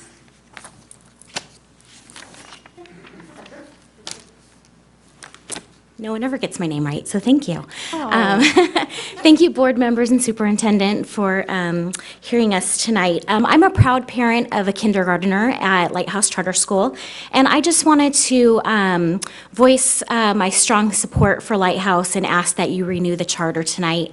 And wanted to share a couple of the reasons why my family chose charter and why we're so happy with it, or why we're so happy with Lighthouse.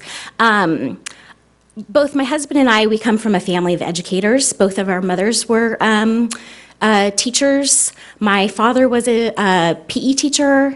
My son's aunt is a principal, and so we do take education really seriously. And it was really important for us to choose a school here in West Sacramento where we live. And unfortunately, we were having a really hard time finding a school that offered full-day kindergarten with aftercare programs that we felt were on-site and safe. And so that's when we discovered Lighthouse, and we could not be more thrilled with the choice that we made to send our son there. We definitely feel that he's safe and he is thriving in every way there. One thing that's been mentioned before that I just want to share that I've been just really blown away by is that every staff member seems to know my son's name, and he's just a kindergartner. And in fact, my son even can recognize the superintendent because he sees him so often. He thinks he's the mayor of the school. So it's just that community of support that my son knows when he goes to Lighthouse that he is loved and he's respected and that his education is important and that he's important.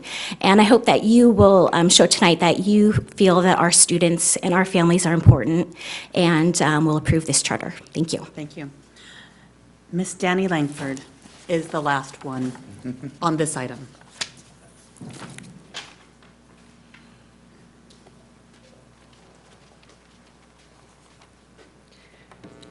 I think it's great to hear the passion from the parents and staff of the charter. And just to give you background, I've never been a charter proponent.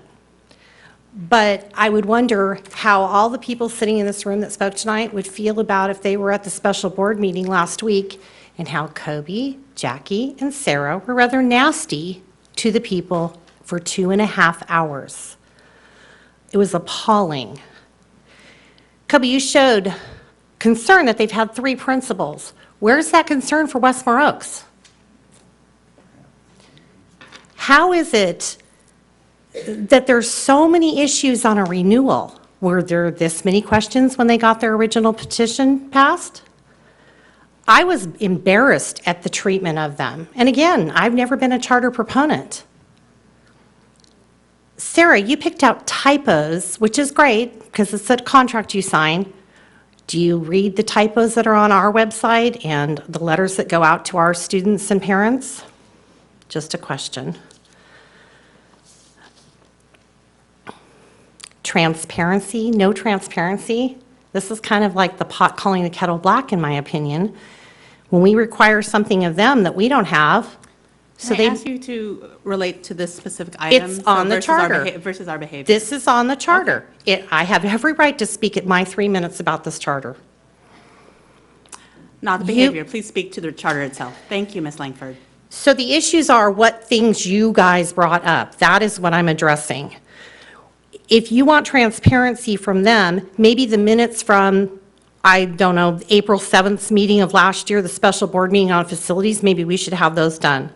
When the superintendent wants to make sure that they're going to follow the Brown Act, well, of course they are. Seriously, I see so many Brown Act violations from you guys, it just blows my mind that these were such strong issues for 2.5 hours. Your disdain that you showed for them and the lack of support, I think it's great that everybody thinks you guys have been so supportive, but you were not that night. You expect more from them than you do from our own district, and that bothers me. The bottom line is, if we were servicing all the students in our district, if our job was being done at Washington Unified, they wouldn't have an enrollment of 340 students. They would have failed like the other charter that came first on board with us. They would have folded. They wouldn't have increased their enrollment and been so greatly loved. So I think this is a renewal. I hope that you do renew it, because obviously they're serving a need that we're not meeting in Washington Unified. Thank you.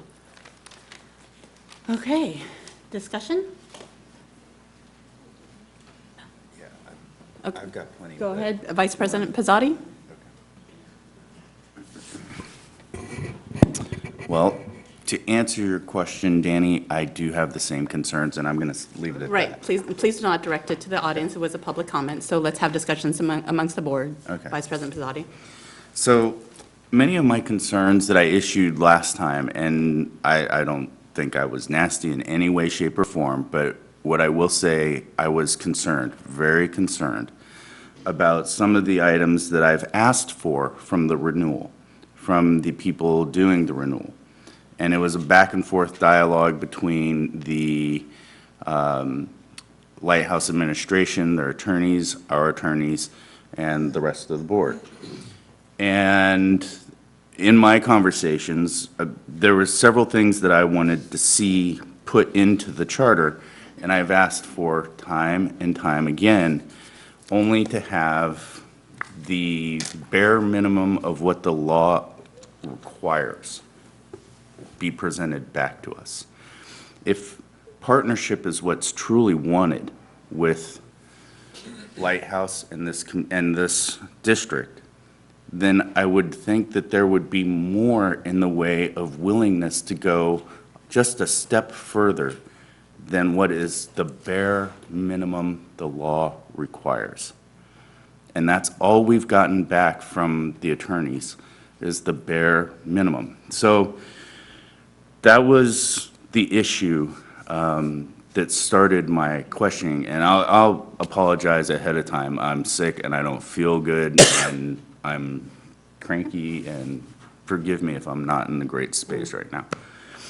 But some of the things that I asked for was, I'll start with the CASP scores in the charter renewal. And Lighthouse, you're comparing your CASP scores with Riverbank, Westmore Oaks, and Westfield Village dating back to 2017, when you were not at your current location. You were closer to the Westmore Oaks area. So I don't see why you would be including these schools, because you weren't located there at the time.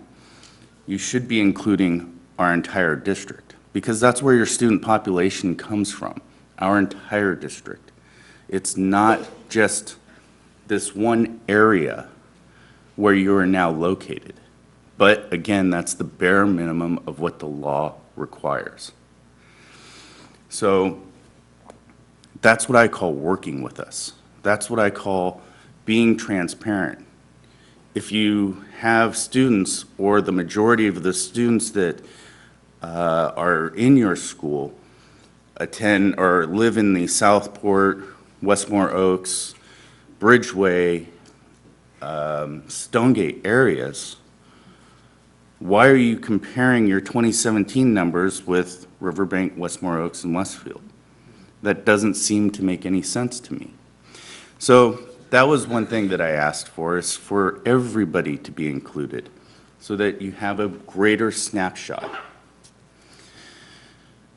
The other area that I talked about was low teacher pay in comparison to other school districts and surrounding school districts.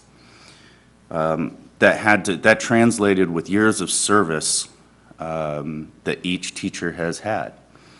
So when we looked at how many years of service the teachers had, you had 5 teachers that had 0 years of service, meaning they were fresh out of college.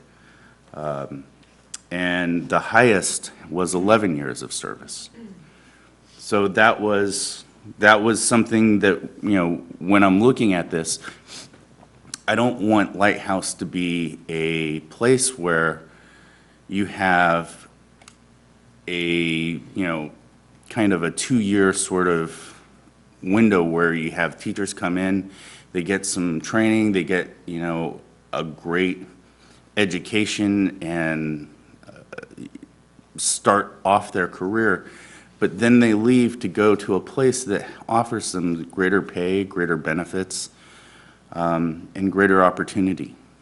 So I know that may seem like it's kind of, the community at Lighthouse believes that everybody's going to stick around, but that's not what traditionally happens with teachers. They have to look out for their families as well. And when you move on, I don't want to see a continual turnover if that is an issue. So I'm hoping that that's something that you take into consideration as you move forward is I want to see the teachers' pay increased. Not anything I can do about it, but I would like that something to be considered, because I think it's far too low for what it is that that they deserve. And so that was one of the issues I brought up. Also, the class sizes were another issue. The class sizes are for TK through 3 are 28 kids, and in WSD it's 24. So I'm seeing the way this is mathematically shaping up, and it feels to me like Lighthouse is balancing their books on the backs of teachers. And I don't want to see that happening. That, to me, just is, I think it's unacceptable. I'm not going to hide it. I'm a labor guy. I represent a labor union. So I am always looking out for the worker. So that is something that I have a very grave concern about. What happens if the teachers at Lighthouse decide to unionize, or the staff decide to unionize, and they collectively bargain higher wages? What's going to happen then when your class sizes are already at the max allowed by law? It's a concern. It's something that I have concerns about. Yes, there was a concern about 3 principals in 4 years, and you're getting another one. That's a concern for continuity of service to our children. That's something that is a grave concern of mine. Yeah, we have that issue too, but my concern at this one issue was that it was a agendized item to talk about Lighthouse Charter School. And that was what I was doing. I was talking about Lighthouse Charter School because that is the only thing that was on the agenda. Trust me, I have brought concerns about our own up with our own superintendent. So the concern is, there. What about the continuity of service? And that was something that I raised. I wasn't trying to be nasty about it. I was just trying to state a fact. And this is not something that I think is good for our students. Something that very few people knew was that the school district got sued because Lighthouse failed to provide special ed services because we're the authorizer. That sent red flags to me that there's a problem with the administration. So I have a very grave concern with the way the school is run. I'm just seeing the warning signs. I've also received some emails from some of you members of the community that send their kids to Lighthouse, some stating that they're founding members. I don't know what that means. I don't know what founding member means, because to me, when I hear founding member, I think of they were on the original charter petition. But when I looked up the original charter petition, they were not listed on it. So I want to know what the definition of founding member means. So if anybody can help me that out during the discussion, I would love to hear what that is. Would you like Bill, would you like to clarify that for us? Would you like our? Let me finish going Or on would you through like to it. finish? Yeah, let me see. Can I? Do you mind holding, because there are lots of other questions. Yeah, I just have a couple more comments. The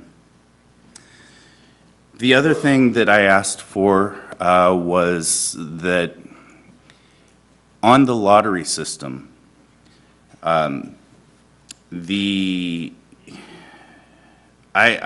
made it very clear that the only way that I would be willing to support the charter renewal was if Lighthouse moved the charter ranking of the families that live in and around the riverbank area up to the top priority, instead of having them down at priority 3, because that seemed to be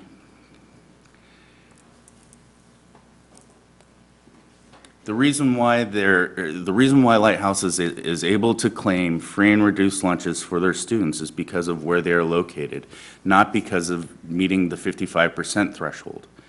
So one of the thresholds that, since that threshold hadn't been met by their student population, I wanted the opportunity for the families that live in the riverbank area to attend Lighthouse above the, founding members and staff, so that they would now meet their 55% threshold, which seems to be more inclusive, more genuine when you're talking about, free and reduced lunch programs. So those are some of the issues that I have. Let's see. And the other issue that is the last and final issue that I had is, people have said, statements have been made that, you want to continue to work with us, and there's so much that we can do together as a community. I agree, there is. We have not seen that in the past, and that's part of the problem that I don't know that everybody here knows about, because this is kind of an issue that's been going back and forth between the district and the administration of Lighthouse. So we've asked that documents be turned in on certain times. They have not. We've asked for better communication and clarity, and we have been met with silence in many cases. So this is a thing that, we want to try and accommodate with the community of Lighthouse, but it's difficult when we're not feeling the same reciprocation as we're trying to have as an authorizer. I'm going to stop right now because I'm losing my train of thought. No, I'm that's tired. okay. No, and we have about an hour and 5 left till 10 o'clock. As we learned last time, making decisions at midnight and discussion is very challenging. So I just want to remind the public of that. I wanted to make a note is that a word nasty was used of our behavior. I would say that our board was very passionate as authorizers of this, that we actually wanted to hold the charter renewal to the same standard that we do hold our own superintendent to. So the things that you heard us, I wish it was recorded, in terms of data, in terms of an equity, in terms of including restorative justice issues. These are all issues that we are all very passionate about. We're passionate here on the board. We're very transparent about it. And quite frankly, we approached Superintendent Luna with that same passion. So I wanted to clarify that, and if that makes us nasty, call me a nasty woman. So, with that said, Bill, I had you, before I move on to Trustee Kirby-Gonzalez, if you wouldn't mind answering the question about the founder. I think the question on what's defined as a founding director would be best given to answered by the charter school It's representative. actually founding member. Founding member. It is referenced in the charter, and the lottery preferences had it as defined in accordance with the adopted policy of the Board of Directors. And there are two minimum of of the full composition of the board, 9 community founding representatives. And so maybe it'd be best answered by the Lighthouse representatives. Is that, you defer? Definition of a founder. Okay, yeah. yes, thank you. So specific question is the definition of a founding member. Good evening, Janelle Rulli with the Law Offices of Young Men and Corps on behalf of the charter school. At the risk of prolonging this discussion, there are a couple of different categories. There is something called a founder of the charter school, and that is, as you pointed out, Trustee Pizzati, there is a list of folks who is in that first charter. Now, if somebody sends you an email and says, I am a founding member, and you look at that list and the name is not on it, we can't always account for emails that people send, just as I'm sure you can understand. So what I'm trying to say is there are founders who are listed in the charter, and there are community founding members of the River Charter Schools Board. Those are the folks who were involved at the beginning of Delta Elementary School and who now are sitting on that board. So there are seats on that board. So it could be that somebody conflated a couple of terms in emailing you. Oh, interesting. Okay, thank you for the clarification. Trustee Kirby Gonzalez, I know that you have a question related to the definition of this, so. Yes, thank you. I'll do that in just a minute, though, when I go through that piece. So thank you for being here on your Valentine's Day with us and for sharing and for speaking. It was appreciated to hear from you. One thing it taught me, we're parents in the district. 4 of us are parents, 1 a grandparent of students in the district, so we also are passionate, so I understand where that comes from. One piece that this conversation really made me realize was what a better job we need to do communicating our own district, because I heard a lot about music, which we offer down to our kindergartners, and art, which we offer with our wheel down to our kindergartners, and gardens, which we're now having at every site. One is an outdoor habitat. And our mental health, we've have counselors that we have brought in, professionals. I know Sac State has a good program too, and Sac State has promised us that they will partner with us. I'm on their education advisory committee, and so I know that we also have that partnership. They actually currently have interns in our schools as well in Washington Unified. And outdoor education is important to us too. We pay for every single student to go to science camp. So it just made me realize how much we need to also be educating and sharing too as we go through. So one of our jobs as an overseer is we go through the petition, and so this was back at the original. Trustee Akala and I are the 2 board members who were here at the beginning, and so this was the initial petition. I have notes all written in it, and one of the examples of things that we do when we go through this petition, so some things that you see as a direct result of our help and oversight with this, initially was the first petition did not show that there would be meetings, board meetings also in West Sacramento. We asked for that, and the charter accommodated that, and so there are now meetings that rotate from West Sacramento and Clarksburg. And so that is the type of thing that we asked for. At the time that the charter first came to us, there was a note on the website and a requirement for parents at Delta, your sister school, to have volunteer hours or to pay if they couldn't volunteer. Well, that's illegal. And so we asked for that pulled down, and we ensured that that wasn't in this petition too, and the charter complied with the law and changed that. I'm trying to think of some other things. One, we asked that there was a Lighthouse parent on the board. That was not in the original petition, and that has happened. And so those are the types of things we asked for to help empower you as well. One thing I wanted to see in this petition, and I asked for, so now this is the new petition, and I really appreciate how much our staff has worked and our legal team has worked. They have spent a lot of time on this. We've spent a lot of time on this. So now when you see the petition that's up online, it is full of documentation and highlighted of what we've asked and what's added. It makes sure that things are in line with the law. One of the concerns that I had, and I think other board members had, was special education, because we do know of that lawsuit. And I'm glad to hear a parent tonight talk specifically of that and say their children's needs were met. Unfortunately, not everyone's have been. And so now that the school is moving to have a different SELPA, which means that they're going to now be moving their special ed services, one, it takes the liability off of us.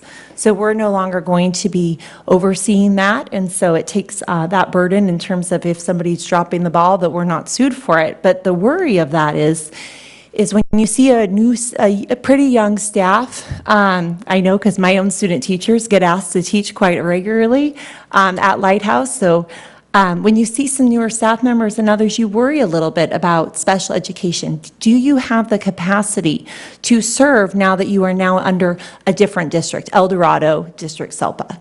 And so that was one of our concerns, to ensure that students are getting high quality in that piece. There's been some good language written up on that, and I feel a lot better now seeing that. So those are the types of things that are being asked, and those are the types of things we want to see. The word restorative justice was added in here. It was just a word. We'll use restorative justice. It would be nice to see what that looks like or what that means, but I appreciate that it's added. I had a concern that numbers are very different that get shared out in terms of the demographics. You heard some different numbers tonight. There was a different number in the charter petition. It was apparently said it was a current number of demographics. This charter petition makes it very clear, though, of what year it's asking for data. And so at the time of the dashboard and last year, the number, just to share here, it's all public, you can find it all online, for Lighthouse Charter was 21.8% socioeconomically disadvantaged. And I'm just picking that number, but there's plenty that we could go through, but I won't for the sake of time. And then when you go through our schools in Washington Unified, nothing compares to that. We have an average in our district of 67.6% socioeconomic disadvantage.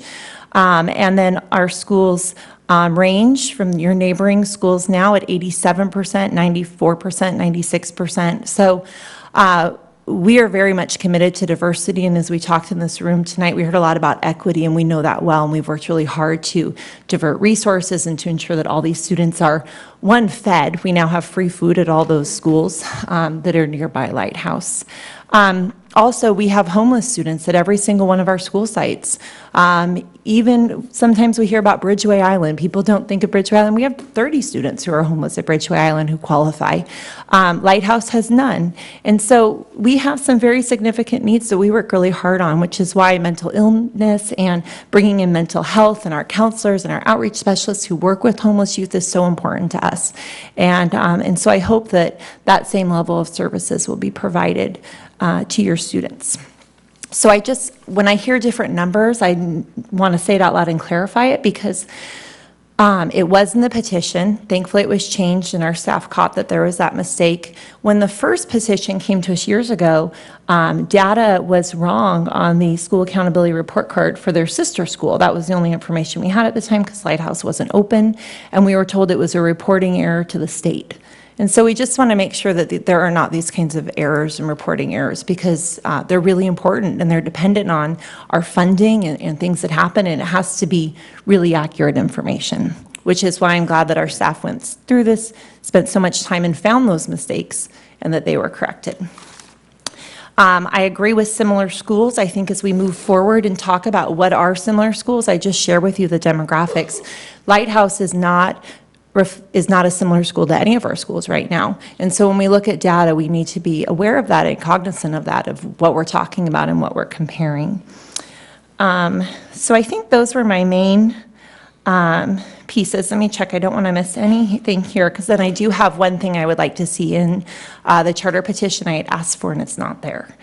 So let me just check real quick because I want to be respect everybody's time here. One thing I will say before I ask my question is that the gentleman that spoke a little while ago about adult education, you might have heard him or remembered him, that Lighthouse said they were partnering with and working with. So they are approved through, Twin Rivers. So Twin Rivers approved that charter. According to board members of that charter, they didn't even realize they approved a site of the light in West Sacramento as of a few months ago. They've done it a couple times. and they had never provided any oversight or even visited our campuses. And sadly, because of that decision by Twin Rivers right across the street, we've had an adult education program doing incredible work, serving our families, doing great things. And as you heard one of our teachers speak earlier, we have cut that position because we have lost those families. And so it hits close to home on that. And that was a really hard cut that we had to make and move our adult ed around. I'm sad about that program and sad that another school district would be approving things without oversight. Okay, my one question is, in the charter, I would like to see, there currently are 2 members, we have them right here, they spoke tonight, who are parents at Lighthouse. Lighthouse has, or sorry, not Lighthouse, River Charters has 5 to 15 members, I believe, on their board. And they do not have in this petition that they will have 2 board members. And there's no way that a board member or 2 board members could get that in, right, to vote on because you're the minority. And so I think it would be really, it's important for me that we have representation from West Sacramento on the board. I think having 2 board members, as you currently do, who are parents, in the petition is incredibly fair. There's 5 total, up to 15, and Lighthouse is going to be your larger school moving forward. So I would like to see that. It's not in this document, and that's the one thing that I would like to see before voting. Before voting, I'm not sure. I'm not sure what process that would follow, Bill, but maybe you can answer that later because we're taking it up right now. Trustee Alcala, and then Trustee. Thank you. I Clerk want to thank Jackson. everyone for coming out. Initially, I voted against Lighthouse Charter the first time it came out because I felt that it was deficient and ambiguous. Since then, Superintendent Lewis has been working very collaboratively with WUSD, and a lot of the concerns that I had over diversity, equity, the curriculum, there were a lot of issues that I had concerns with, have been addressed. And I have to tell you, Superintendent Lewis, I think the most important thing I'm keeping in mind is what is always best for our children. And I think this is why my fellow board members also have these concerns. And we've brought them up because we hold our district to the same standards. But you have worked very collaboratively with us this time around. And I believe you've taken the recommendations. You've implemented many of them. And I know that you have met the legal requirements. So I just wanted to make that statement. And that's all I have to say for now. Thank you. Clerk Jackson. I'm sure some of the parents and folks in the audience tonight were probably heard all the numbers that Trustee Gonzalez, Kirby Gonzalez talked about, and how Lighthouse is not necessarily reflective of any of our particular schools. And well, so what? Who cares? What are those numbers for? Well, those numbers are important for a couple different reasons. Because when parents, as such as yourselves, are trying to decide, well, where do I want to put what school where do I want to put my child in? Is my neighborhood school the best fit for my child? It gives you as parents something that you can compare the performance of Lighthouse to say, for example, the performance of Westmore Oaks, Bridgeway Island, Southport. It gives you, so that you can compare apples to apples. And right now, as the data sits, it's not exactly an apples to apples comparison. And I think that's where the discrepancy lies. Because I think if we truly compared apples to apples, and I think for a lot of people, there's an opinion that just because it's a charter school, that it automatically makes it better. And if we look at the data, comparable data, comparing apples to apples, you would see that that's not necessarily the case. And I don't think it's necessarily the case in this particular instance either. Now, that's not to speak derogatory about Lighthouse. That's to really emphasize the point that just like a lot of the schools in Washington Unified, I visited Lighthouse a few weeks ago. Superintendent Lewis took me around, showed me the campus, and I think Lighthouse is doing a fantastic job with the space that they have.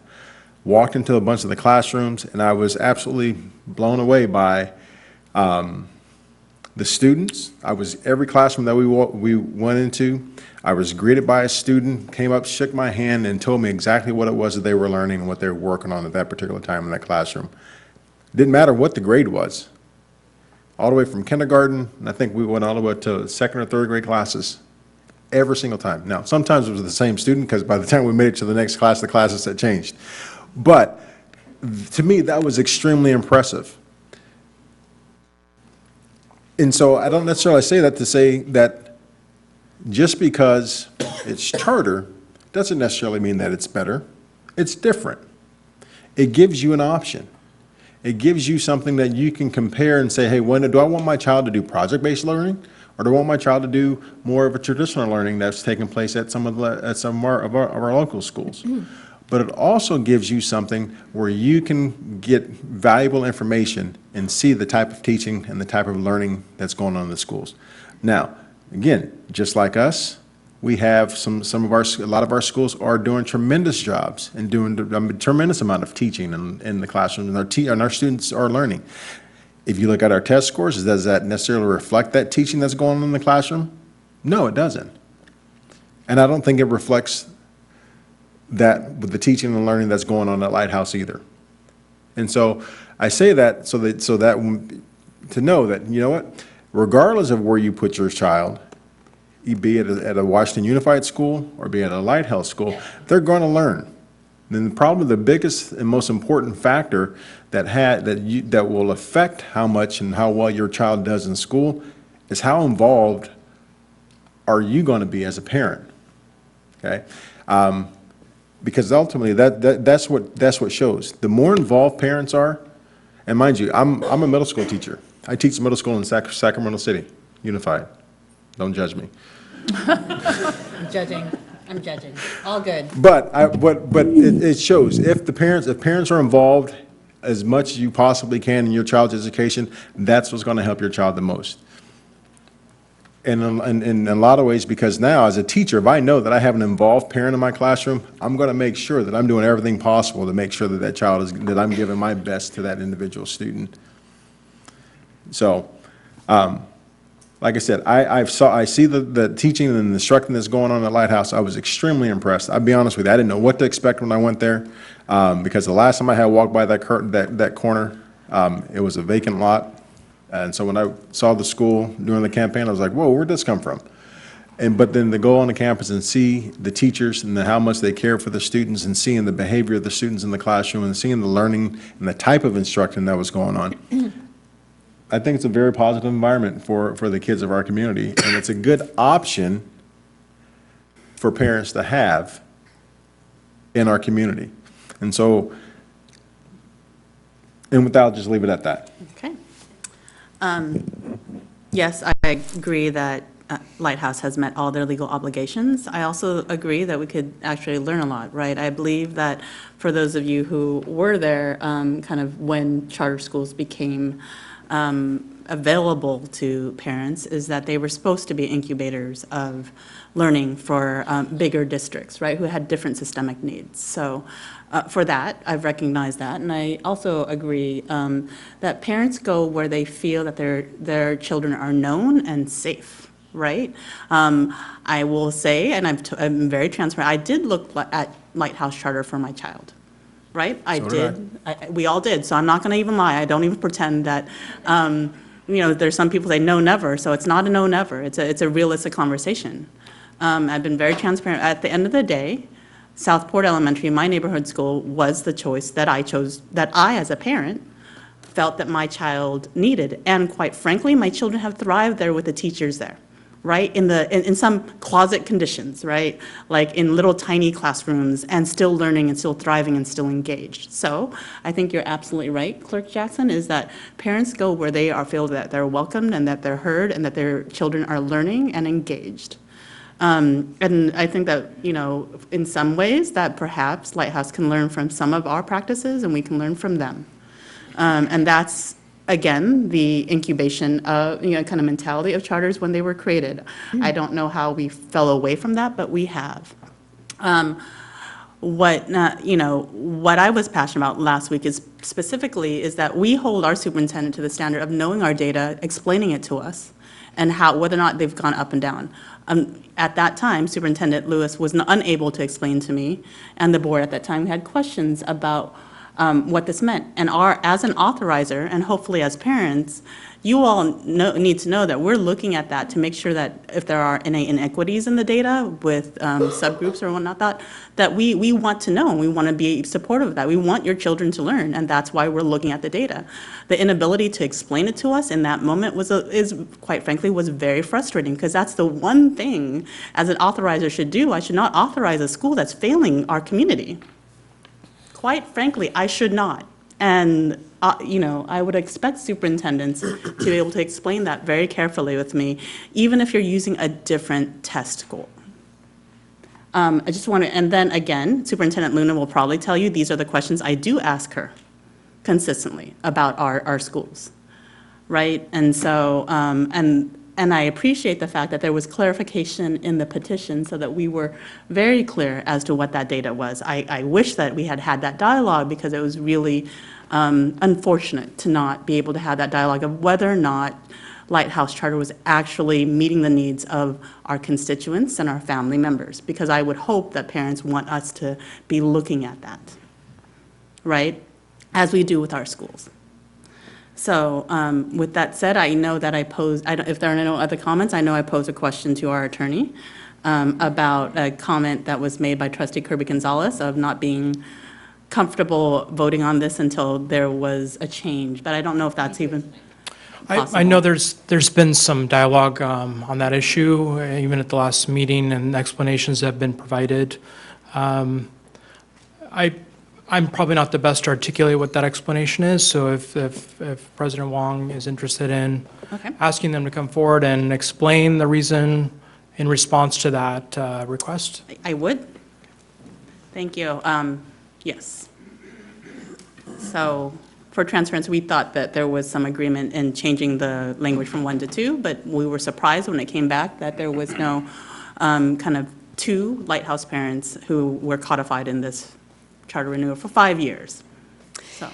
So I want to be clear that Lighthouse River Charter Schools is not in a position tonight to be able to come to an agreement on this because of Brown Act restrictions. We haven't agendized a board meeting. There aren't a quorum of board members here. They couldn't make that decision. That's a board decision. It's not something that somebody could make at the school level. River Charter Schools is very confident that the board membership that it has in place is representative of the community and does represent the community of both Lighthouse and Delta. So that's kind of where we are now. We've made a lot of changes. Thank you, Trustee Kirby Gonzalez, for pointing out all the changes that were made. It was a very collaborative process, very involved over a very long time, up to this morning, right, making changes to the charter. We just don't have the authority tonight to come to that agreement because we haven't agendized a board meeting for tonight. I'm just really disappointed that a special board meeting wouldn't have been called. I mean, that night, we had people in the room that said, yes, that makes sense, and we'll come back with this. And so I'm just surprised by that. A little bit disappointed that they didn't call a special board meeting. I hear you. And Vice President Pisati, I believe he has a question for you, or unless Bill can answer, and then he'll defer to you. But you might as well stay up there. I think it's for you. The point that I actually made was Trustee Kirby Gonzalez wanted one more board member. My actual solution was, since Lighthouse is going to be the larger school, was to have Lighthouse at some point, when the time changed, have a majority of board members on the school board for River Charters, because it stands to reason if you're going to have the larger school, you should have more representatives. That makes sense to me. It just seems that would be the appropriate way to go.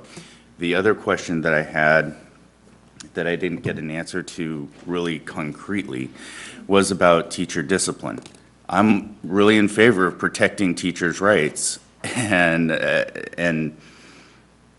my my concern was about what happens when a teacher, has something happen and they have to receive a discipline.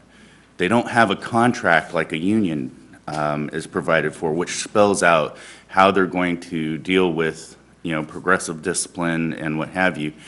You said on a case-by-case basis. Well, from a labor perspective, that's not real comforting. And if I'm a teacher, I'm not feeling a whole lot of comfort in that, because you could potentially be let go without a whole lot of representation, without a whole lot of, you could potentially be let go and have to go get an attorney to try and dispute this. And so I guess I would like to see something spelled out about how you're going to handle your teacher discipline, or any staff member discipline for that matter, because that's really what I'm concerned about your labor workforce.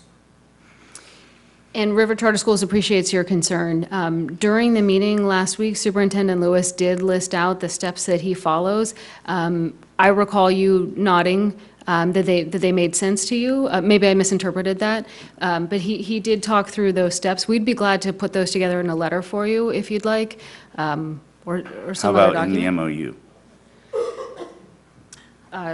Sure. Okay. I mean, to the extent Thank you for the commitment. Sure. Thank you for the commitment to putting that in the MOU. Yes. I Bill, just I don't wanted to clarify that, or reiterate that the petition that's before you tonight, the recommendation is that it satisfies the legal grounds for approval. Even without that change, the number of the latest changes since our last meeting are all reflected as highlighted items, as many have been pointed out. Okay. There's a powwow happening amongst folks, and so I want to pause if one of our answers will be resolved shortly. Maybe we should take a break. Should we take? No. On process, can we have Mr. Hall come back up? As a board, yeah, as a board member of the charter, yes, unless the chair is going to come back in. Yeah. Mm-hmm. I just wanted to, and thank you for the input, and I just wanted to make sure it's very clear of the makeup of our board. Every board member, except one, either lives in West Sacramento or has a business in West Sacramento. And so there's only one of our current board members who lives outside of this district, who doesn't have a business, but lives out in Clarksburg. So our board is made up of West Sacramento residents. We currently have 2 board members that have children at the school. When I first started on this board, my child went to this organization. And I can tell you I'm a better board member since he's left. And the reason is because when we go through training, we learn once we become a board member and we take the oath, we're never a parent. We're always a board member. I walk onto the campus, I'm a board member. I sit down with my child's student or teacher, I'm a board member. And what We understand that. I understand. We've So my- somehow I know experienced that So too. my point is that I believe, I understand the parent piece is important, and they are represented, and they have a voice. But the board that we have now may not be the board that we see in a few years, because people are leaving. Mr. Damari left, has gone on to other things. We replace him, and it might be with West Sac. But I just want to make sure you understand, this is not a Clarksburg board. We are West Sac I think the board. concern is a Dex board, Dex versus Lighthouse. Right. board. Right. So it's a Dex versus Lighthouse, not necessarily a Dex, a Clarksburg versus Lighthouse. Yeah. So, sorry, did you want to comment? But yes. Oh, the attorney's coming back. Thank you for. Thank you. I have been authorized to say that River Charter Schools will agree to have 2 Lighthouse parents codified in its charter, effective immediately. Yeah, thank you. Thank you for How did you making do that. that without a vote? I don't know. I don't know who's on their board, so perhaps How that did you do that happened. without a Perhaps that happened quickly. Right, come back for a second. I want to know your comment. I will make sure that it's on the next agenda for us to discuss and vote and move forward Okay. with, from a whole board to make that final decision.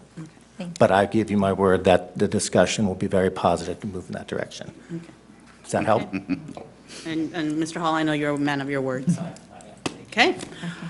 All right, so, And then I'll just add for all the parents in the room now, so all of their board meetings will now have their agenda packets on, so you can get any information that's at the meeting on your agenda packet, budgets, all of that will now be posted, so you can get that just like at ours. okay, And also live streamed. okay. All right. I don't have a motion. Do I have a motion? Are we done with discussion? We've discussed a lot. We have several other agenda items to go through in discussion, and we're at 9:29. I move to approve Okay. the Lighthouse renewal charter petition. Do I have a second? I will second, just to move this along. So, and this is a roll call vote, and I will start with trustee Alcala. I vote aye. Trustee Kirby Gonzalez. Aye. Clerk Jackson. Aye. Vice President Pizzotti. I was initially going to vote no, but at this point, because I said I could not support without the move of prioritization in your lottery to Riverbank being number one, I will just abstain. Okay. And I vote aye, and the resolution is approved. Congratulations. You guys can clap now. Okay.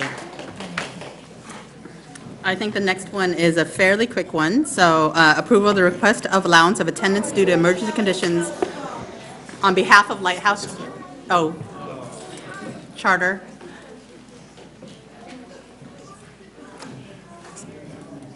Bill, you're up.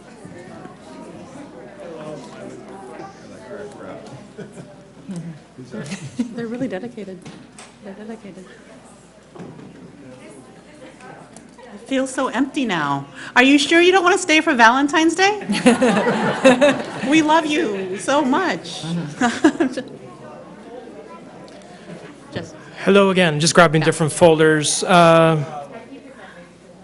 This is a request to, appreciate our staff staying. apparently to get the exemption for the day all the schools had to close for the fire. Lighthouse had to submit the request through the authorizing LEA through the district, who will then forward that to the county superintendent for approval. So my understanding, this is just to approve that. It was submitted, and I know the business office said they were fine with doing it. Motion to approve. I second. All in favor? Aye. Aye. Motion is, 03 has moved to discussion items, information and discussion items, so we will talk about, M7 and M11. that's right. M7 is, who's going to speak on M7? Is that Andy? Okay.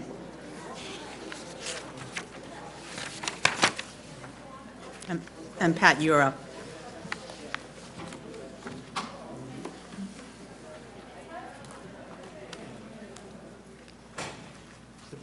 Good evening. Good evening. Is there a question that the board would like clarification? What is it, just for, it was, I believe you did, Vice President Pizzotti. No, I didn't pull it, I've just handed you the note.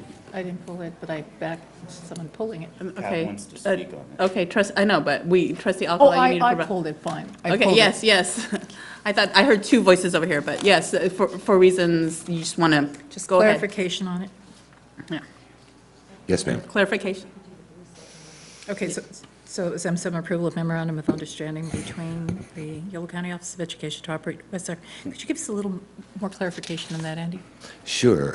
Cesar Chavez Community Court School, which has been in West Sacramento and part of our district partnership with the county for years. All the students that go to Cesar Chavez are our students. That's why they also have a community school in Woodland for Woodland School District. And on top of that, one thing that I have talked to, because there's a new person at the county, Micah, who has been awesome with our district for the last few months, doing a lot of professional learning for us. I talked to him about this year, or this next year, I would like an evaluation of Cesar Chavez to have some authentic measurements to make sure that it is providing adequate educational services to our kids. And so Micah is really excited about that, to actually sit down with their principal and their administration to look at measurable outcomes for our kids. Thank you. Andy, how many of our students attend? Right now, I believe there's 9. It's not even. And how many are male and how many are female? I apologize, I don't have the demographics. Okay, any other questions? If not? Was there a public comment on that? Yeah. Yes, I was going to call, if there are no board questions. Ms. Pat Flint?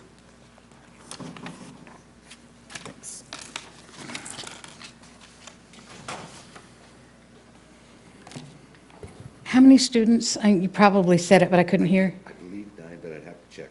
Okay. And is this the old, like, court school? Yes. All right. I guess my concern is that it is one of the, on the state's lowest performance.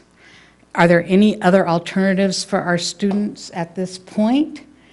Not at this point. Okay. It's something I'd like to have you guys Andy, look at. We direct the questions. You do not have a direct conversation I at the board forget meeting. that. I'm with the- sorry. with That's the- my fault. Yes, I was looking yeah, at him. Yes, Ms. Flint, we were called fault. out of order earlier by a committee member. Yeah, I so know. I let's- just let's violated follow- all the let's follow things I tell you process. guys not to violate. Let's follow process here, since we were called out about it But earlier. My concern is that possibly for next year, that we look at something different for our students that can make them successful in life.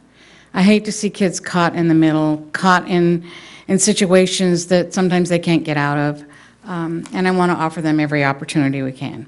So, Okay, that was my two. very good. Any other questions from the board? Andy, you said they were going to do an evaluation on the school, so the Yeah. discussion you're going to have, so how long will that take? We're going to start almost immediately, because when I brought it up to Micah, because like I said, he is new in this position, and he has taken over that scope of responsibility as well. And so we're going to start the discussion. He asked if I wanted him here tonight, and I said, no, that's not necessary. So we're going to begin rather quickly on this, because we also will have a new associate superintendent as well, who oversees that. Okay. All right, thank you, Andy. You're welcome.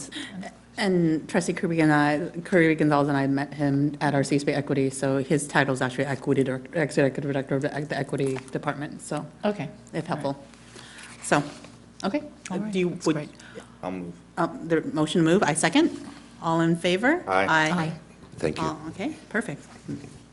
M11, approval of contract services with Optima Inspection for the DSA inspection of Bright Phase 2. I'm assuming that's you, Superintendent Luna. And again, Trustee Alcala, you had a question, you pulled this? I believe board member, Oh, was it you? this one, I believe, who was the? Was it you? It was Trustee Alcala. Approval contracts with Optima? I think it's because there was public comment. Okay. Oh, okay, I'm sorry, thanks. Is that the only? That's correct. Okay, There was. there's no, okay. M11, Ms. Pat Flint, back. Well, can I just get some? Okay, there is a question, so Yes, I'm sorry. Trustee Superintendent Luna, I don't, did you want, why don't? Let's I'm focused on you. Go ahead. Thank That's you. public comment, and I may follow up with a question. I have, and it's because probably I haven't been following this too closely, but we used to have what we called project management that oversaw any refurbishing or building of schools. This is an inspector that we're hiring. Is that in place of a project management group, or is this inclusive of a project management group? Because it's expensive if we're going to have both. Okay. I think that's a good question. Superintendent Luna, would you mind answering that question? Thank you, Board President. This particular contract is a requirement in any kind of construction. So this is through DSA, our wonderful state partners that give nightmares to every single piece of construction, and DSA stands for the Division of State Architects. This is not a project management. This is for inspection for DSA to approve that our construction is under legal requirements, that we're following every piece of the law, and that anything that comes up within the project, that DSA will be walked through in case we have to do further pieces of requirements during the construction time. So this is basically a requirement prior to full-blown construction. You have to have DSA approval. What we know through DSA after the inspection is that it takes a while for DSA to get back to school districts for their approval, and that's usually the barrier in construction, is waiting for DSA approval. I didn't know that there were questions regarding this particular agenda item. However, I wasn't sure if there were concerns about bids. We did put it out to bid to all of the inspectors that are on the DSA list. We received 2 bids. One bid cost more than this particular bid of Optima Inspections that was brought forward, and they actually withdrew because their bid was so much higher than this one. So this is basically for DSA approval in order for our construction to move forward and be approved. Excuse me, can I ask just a quick question? Do those bids, once they submit them, become public?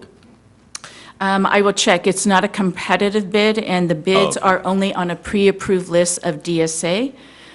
So they have a list of people that are only going to, that DSA has actually approved in trust.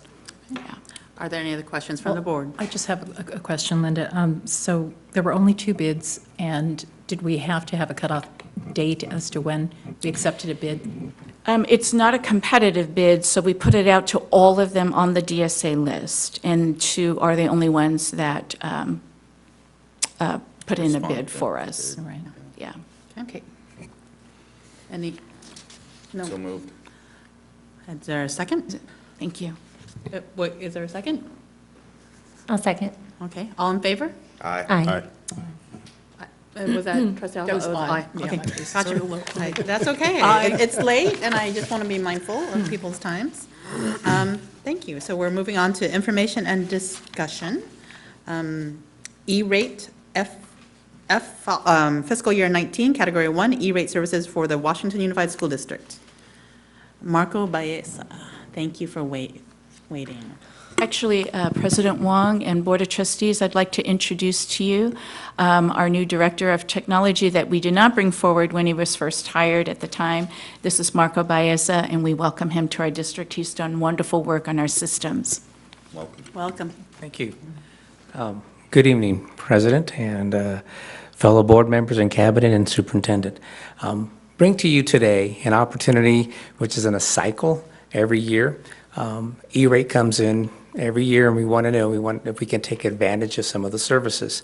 One of the things that I was able to observe with the staff that I'm leading at the moment is patterns of internet usage.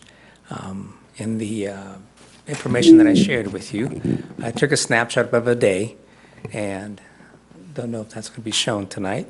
But then I took a snapshots of a week before school started. Oh, good. Here we go. I think this is January 7th and 8th.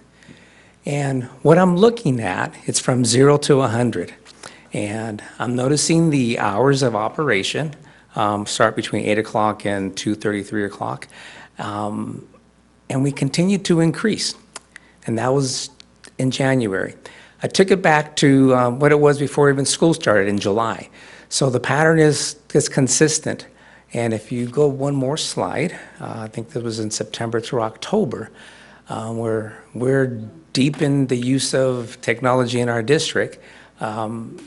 It's a little bit concerning from my perspective. Anything we hit over 60, 65%, and the next slide, or peaks up to 80 or 90%. This is traffic that's accumulated at all of our 12 sites that comes to the district office, and it goes up to the county office to the internet. And we currently have, for lack of a better term, 1 lane up to the county. And I'm looking to bring 10 lanes for the community here. I did speak with my colleagues at the County Office of Education, and their capacity for Yolo County is 1 lane. That's for Davis, that's for Winters, that's for Esparto, that is for Woodland, and that is for us as well. coming in from the Silicon Valley, where we have 16 schools in a K-8 district, same population here, same population of equipment. For example, we have close to 10,000 machines. That's including printers and copiers and desktops and a little bit over 7,700 Chromebooks that are being utilized. And I want to make sure that we don't have a bottleneck. It's just for information. But my next step is to put a package together with our E-rate consultant and put it up for bid for legal 28 days and come back to you and say, hey, this company wants to bid for this, and this is what they want the price is going to be. And what's fortunately for us, we have a 78 to 80% discount, which means we'll end up paying 20 to 22 cents on the dollar for a service that it's quite evident that we're growing into. So bringing it to you is for information. Questions? Any questions? Yeah, go ahead. Trustee Kirby Gonzalez. I remember this conversation coming up in the past too, that like this concern and worry, and I've been in classrooms specifically when teachers say, come in and see what we're doing in technology, and the computers like aren't working. So I think that this is a need that we've heard about before, and I just want to thank you for bringing it forward. Welcome. Yes, I appreciate your vision as we're moving forward with all of our tech integrated learning, so, with our curriculum and everything else. So we really need to have faster internets. Yeah, it's become a utility. It is a utility, so hopefully it doesn't go up like other utilities will soon. Thank you. Thank you for the background. P2, we have Sunshine of the Washington Unified School District bargaining proposal to the West Sacramento Teachers Association for the 2018-19 school year. Superintendent Luna.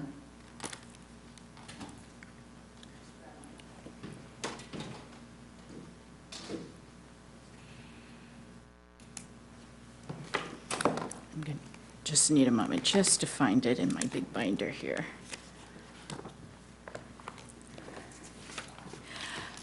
Good evening, Board of Trustees. Tonight, we are bringing forward the Sunshine that the Washington Unified School District proposal to our West Sacramento Teachers Association.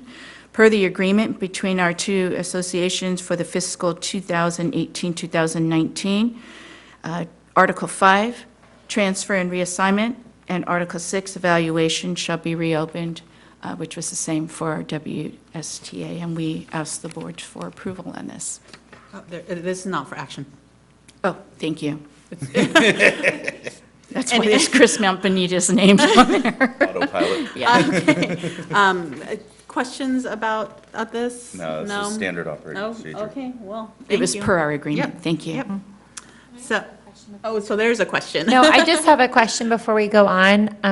Are we live streaming right now? Because I know the next agenda item, we have families that we're interested you. in, and I heard it went out. The entire system is broken here in the chambers. I know that they've been working on it, and today it actually was working when we were excited that everything was going to be up and running. I didn't even put in a PowerPoint for my update tonight because I heard it was broken. Got excited, we put a video in, and now it's broken again. So there's absolutely no live streaming. However, it's being recorded, and as soon as we receive it, it will be uploaded for the public to see. Thank you. Okay. Thank you for bringing, yeah, I was going to mention that in my Other folks update. should look at other E-rates. Yes. Yeah, that's very unfortunate. They've been working on it. Okay. Yeah, All thank right, you. Thank you. All right, next item is information and board discussion on extended day kinder in Washington Unified. Assistant Superintendent Amber Lee, and I think it's actually part and good that we actually talk about these things together. Oh, yeah, that's right.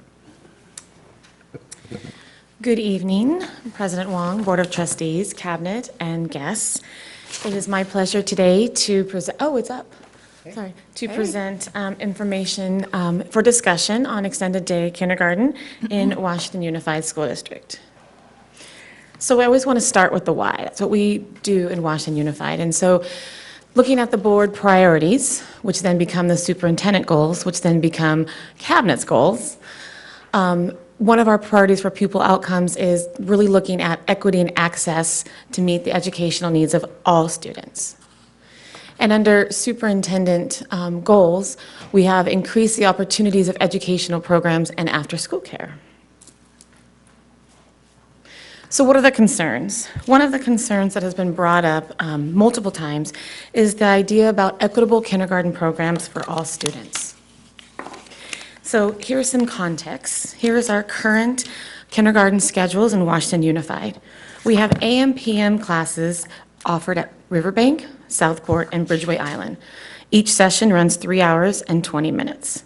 We have extended day classes offered at Westfield, Westmore Oaks, Elkhorn, and Stonegate. These programs run for 4 hours and 10 minutes. And let me correction, both of those sessions run that length of time, Monday, Tuesday, Thursday, and Friday. On Wednesday, we have minimum days. One of the obstacles that we are dealing with at this point is on minimum days, there can be up to 48 students in one classroom for the AM/PM session because both AM and PM come on Wednesdays and our minimum days, such as parent conferences, in the morning session. So here's just some more context in our district and then in the state at large. So in the state of California, 70% of schools offer full-day or extended day kindergarten. The California State Legislature and our new governor is, in quoting, nudging school districts to prepare for full-day programs. In fact, currently, there is no new money being offered to school districts except in the area of facilities for extended day, for full-day facilities.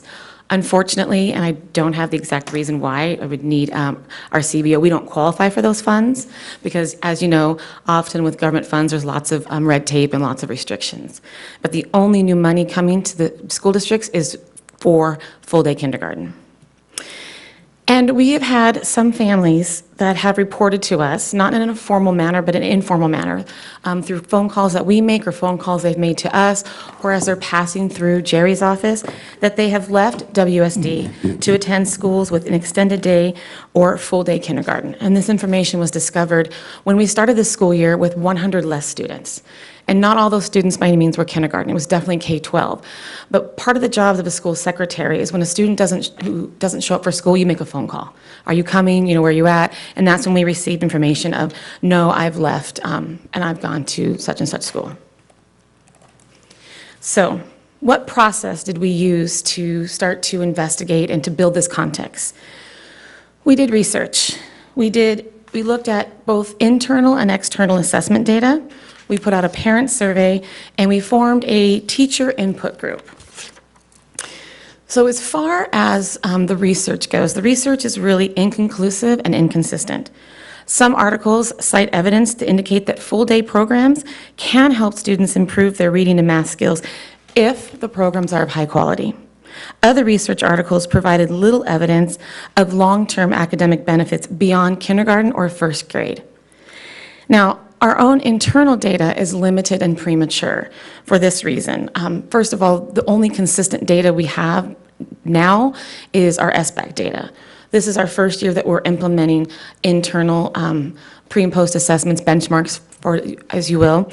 And this is the first year that we have started K-3 of doing an early literacy assessment that assesses letter sounds, print concepts, phonics, phonemic awareness, etc. So that's why I'm saying it's premature. This is only the first year that we've implemented it. So it's really a baseline data. But looking at this baseline data, we've had 3 cycles of administering the early literacy assessment. Cycle 1, Cycle 2, and Cycle 3 is currently in the process of being administered, so not all the data is in. But our internal data is telling us that schools with extended day are outperforming schools with AM/PM when comparing similar demographics. So the parent survey. The parent survey was sent out via Constant Contact. We only had 206 parents that responded to the survey, but 50% of those that responded preferred a full-day kindergarten. 24% preferred extended day, and 19% preferred a half-day kindergarten. And so what we're looking at is next steps and board direction. The Educational Services Department recommends adopting plans to implement extended day kindergarten across the district for these reasons: to ensure equitable instructional minutes, encourage children's maximum social, emotional, physical, and academic growth. This is an area that teachers report that there's been increased issues that we're trying to address through MTSS, but an extended day would give teachers the opportunity to really address some of these social and emotional needs. To create program alignment across sites, and to provide more time with students, with their teachers, and to address the parent and guardian needs for childcare. So at this time, I'd like to take any questions. I have a question. Trustee The parents- Alcala? Thank you. The parents that you did the survey, were they parents with, were they kindergarten parents or were they preschool parents? Who were the parents? Thank you, that's a very good question. So the survey was sent out only to our kindergarten and pre-K and TK students, because we were trying to gather data for preschool as well, because we have to start planning for preschool, and to give us an indication of the needs of our families in the kindergarten preschool area. Okay. Will you be sending it out to middle school parents? Because some may have a gap, you know, they may have some younger children coming in. Yes, we can certainly do that. Okay. Vice President Pizzotti. So these are more along the lines of comments than anything. And I appreciate your slideshow.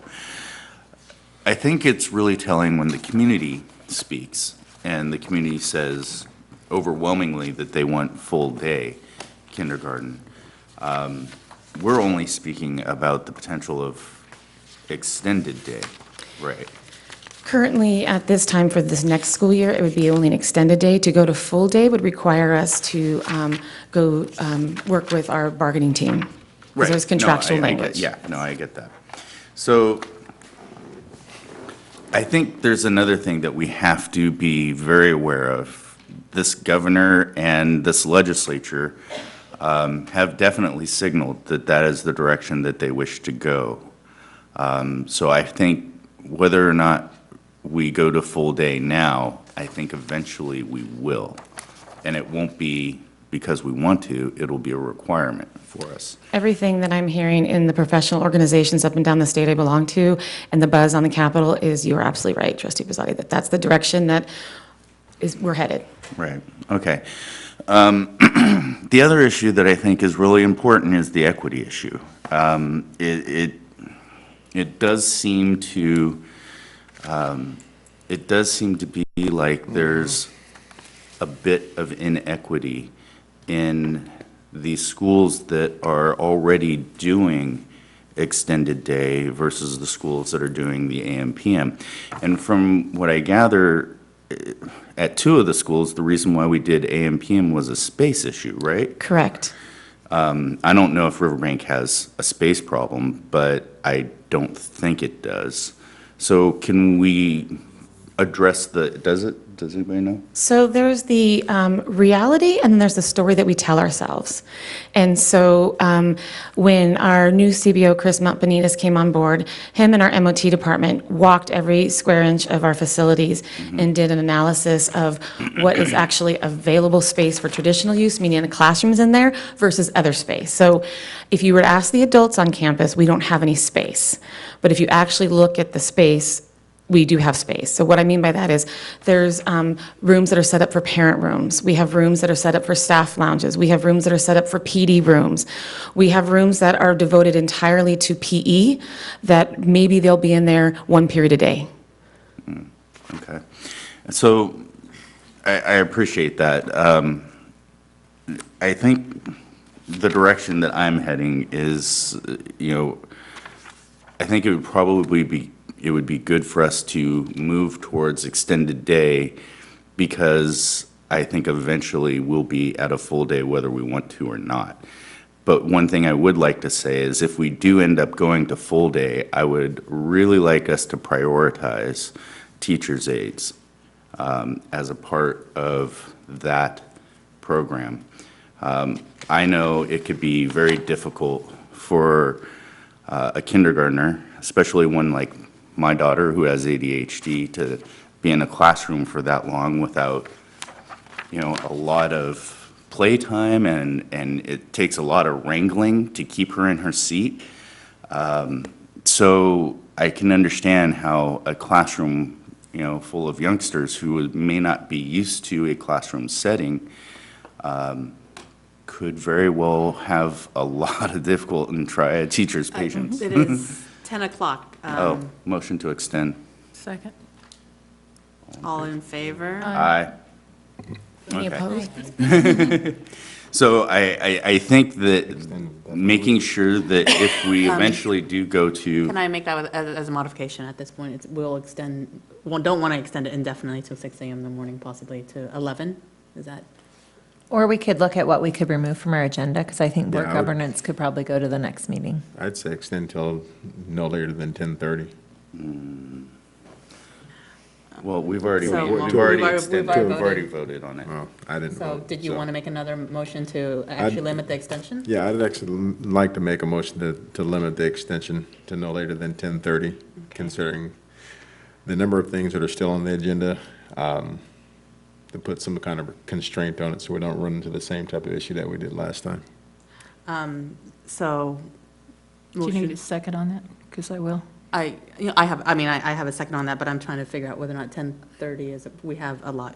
Or we to could address. just keep, 10:30. my recommendation is we keep the extended day conversation and the after-school conversation, and we can move the rest. The Why question don't we is just about move 10. it to, why don't we just stay until 11, if that's what, if you want. The motion again is till 10:30. Okay. So Okay, you're right. You're right. is there a second? There was a second here. There's a second. So all in favor? Aye. Aye. All in, All opposed? all opposed? No, I'd No. like to, but I want to make sure we're done. Yeah, no. No, but I'm going to make a second motion a motion to extend till 11, So moved. to cap it. Second. Yes, with the idea that maybe it'll be earlier. Yes.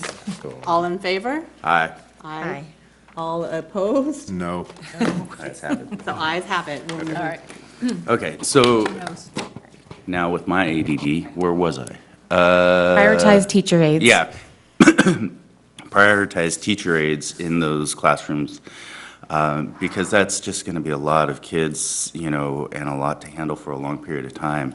I think, I know we're in, a financial position right now where that may not be possible, but it's something in our prioritization, if we do get additional funds in the future, that's something that should be prioritized, and maybe there will be more additional resources as the state goes in that direction to approve some additional funding for that. So I would, my position is that we go in that direction of an extended day. That's just my Okay. thoughts. Clerk Jackson, you had some comments. Yeah. And just as a reminder, this is for board direction, so we probably need a full discussion on how to direct Assistant and Superintendent Lee. I have, I take issue with some of the comments that Vice President Pizzotti made, because I don't see how, in what way a survey that comprises of 206 families makes that the public has spoken overwhelmingly in favor of one thing or the other. But if you could explain what does the data show as far as the difference of increasing the kinder day for an hour compared to the 3 hour, and so essentially we'd be moving from the current model, except I believe, 3 hour and 20 minutes to 4 hours and basically just increasing the day by 50 minutes, because that's essentially what extended day kindergarten is, correct? Correct. Right. So if extended day kindergarten is really, I think the problem is that I think when most people hear the term extended day, they intellectually assume that means all day kindergarten, and not necessarily just realizing that the day stays the same, but it's going to be increased by an hour, which then means that we, instead of having more of a co-teaching model that we currently have at the sites that have AM and PM kindergarten, where your AM teacher comes in and works hand in hand with the PM teacher and vice versa in terms of administering assessments and working with students and helping where they work with each other and helping in different situations they may incur in the classroom that allows either the AM or PM teacher, whichever time that slot that is assigned to that person, to maintain instruction and instruction time in the classroom by having that extra hand. By moving to an extended day model, wouldn't we in fact then lose that other person, which then in turn, which means that the responsibility for assessments and things like that then would fall directly on the shoulders of one teacher versus having two teachers that could share that load? So 2 teachers in the AMPM model only works if you have an even number of classes. So currently at Southport right now, we do not have an even number of classes. They're an AMPM model. So you have one teacher that is alone in her classroom with only the 3 hours and 20 minutes. Based on our current numbers from kindergarten registration in January, we will have more than one site potentially next year that would have that odd man out, that would be only one teacher. But yes, in an ideal situation, an AMPM model, you have 2 teachers that are working and supporting those students. Right. So you're saying there's sites where there's just one Correct. teacher? Correct. And in the teacher input work group, it was comprised of representation from both the North End schools and the South End schools, and there was representation from the AM model, AMPM model, and the extended day model. And it became clear very quickly that whatever model you were in, that's the model you love and you advocated for, and there was no change in your mind. So we disbanded it after one meeting because it was very clear there was 2 camps. And so on the one camp of AMPM, the teachers reported that, to your point, Trustee Pizzotti, 2 hands made it easier to assess, made it easier to address student needs, made it easier to use your words, wrangle kids, you know. And then on the other hand, the teachers in the extended day reported they had more time to develop their students social and emotionally. One teacher reported that when she went from the AMPM model to the extended day, her students' writing and scores improved because there was more time to develop. So this was just our anecdotal data from the teachers in the field. So the anecdotal evidence shows then that teachers feel that by increasing the day by 50 minutes had that dramatic of an effect? 50 minutes 4 times a week times 180 days. Right, but we're still talking about 50 minutes 4 times a week with one teacher versus if you're at a site that has an AM and PM model where you essentially have like I said, utilize that co-teaching model. Because people, I think it's not clear that people don't understand that if you're at a site that has an AM and PM model, your AM teacher during the PM hours, it's not like once the AM kindergarten is over, that teacher's then done for the day and they take off and they go have coffee for the rest of the day. They still have responsibilities and duties that they need to serve in the classroom. Correct. They do have their duty-free lunch, they do have their prep time per our CBA, but they do work in the classroom with the other teacher. Correct. So even if by extending that time by an hour for one teacher, so essentially, it's 4 days a week, 5 days a week? 5. Is it 5 5? days a week. I don't Didn't you know. just have kindergartners last year? That was 3 years ago. That was 3 years ago. You had twins, I They're in understand it, I second grade. understand. My twins are in second grade. I'm about to have a kindergartner. Even better. But my point being is that even with that, I think to me, it doesn't, by extending that by an hour, 5 days a week, that's just an additional 5 hours. Whereas if I have that same child in the same classroom with 2 teachers, I'm basically getting double the type of instruction that I would be getting. Quality instruction. Yeah, I'm getting double the quality instruction for, even though the short amount of time, the time is basically double because I have 2 adults that are working in the classroom with those kids throughout their entire time in the classroom. Versus an extended day, yeah, it's an hour longer, but I still only have the one teacher. And then we need to look at where do the facilities plan into this? Because I know a lot of our campuses have dedicated areas that are dedicated exclusively for kinder. And how would the facilities issue play into that and say at a point like Bridgeway? So I have walked the facilities with every principal that this potentially could impact.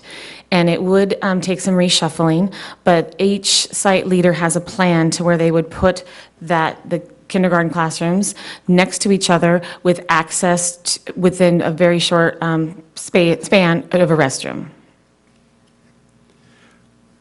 But we have campuses where they don't necessarily have enough facilities, spaces in what is typically defined as the defined kindergarten area, correct? Where some of those kids then may be pushed out into some of their bigger kid spaces? No, so what that would take is some reshuffling. So for example, the Bridgeway Island, Grace and Jenna and Tim have a plan to, so one, we have an empty room in that wing because the loss of an intervention specialist. The second room would be moved to the second grade wing, and then there'd be another classroom that'd be moved to the fifth grade wing. But all kindergarten classrooms, and the kindergarten teachers had input on this, would be next to each other and across the hall or next door to a restroom. Okay, because my concern, particularly for the sites that you were, and tell me if I'm off base, please let me know, is that if you're at a site that is utilizing the AM PM model, simply by changing it to the extended day model, which again, is only increasing the day by 50 minutes. It's not all day. So I know for some parents that they say, well, I want to extend a day because then that means I don't have to have as much time for childcare. No, we still have the same childcare issues that are still present with the AM and PM model, even with extended day, because extended day is not all day. It just means instead of my daughter getting out at 12:30, she'll get out at 1:30, which means that I still have to find some place for her to be or someone to take care of her between the time that she's done with kindergarten and her older sisters are done with regular school at 2:30. But so I see that as a problem coming up with that is that so if you switch that, then wouldn't in fact some of those people, those classrooms not be, I just lost my train of thought. It's okay. Yes, it's late. It's late. So Yeah, I will, yeah, it is Yeah. late. Go So ahead, Sarah. Trustee Kirby Go ahead. Gonzalez will give you a little So bit I of think break. what you were, I think what maybe you were getting at is, so in the ideal situation, every kindergarten classroom is in a kindergarten developmentally appropriate classroom with a restroom and the lower sinks.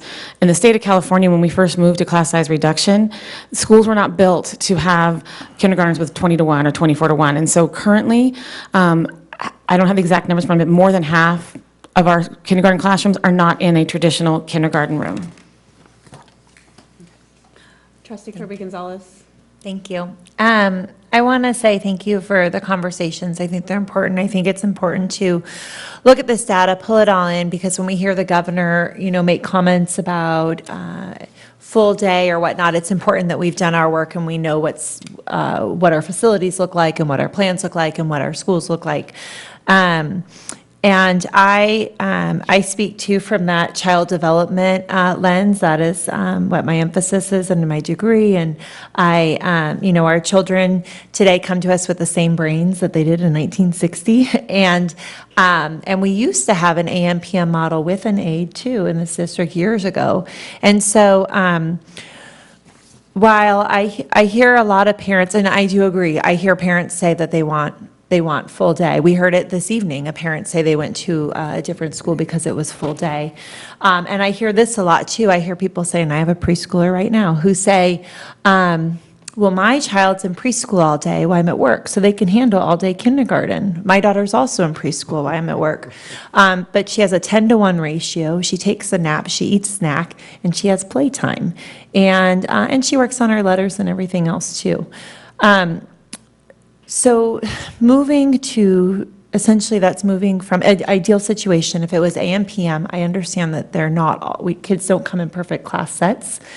So it's not always ideal in terms of an AM teacher by yourself or something. But,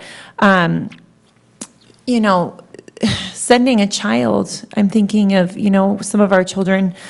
For example, here's just one school. English learners, 40%, homeless, 10%, socioeconomic disadvantage, 96%, student with disabilities, 11%. Those are the demographics.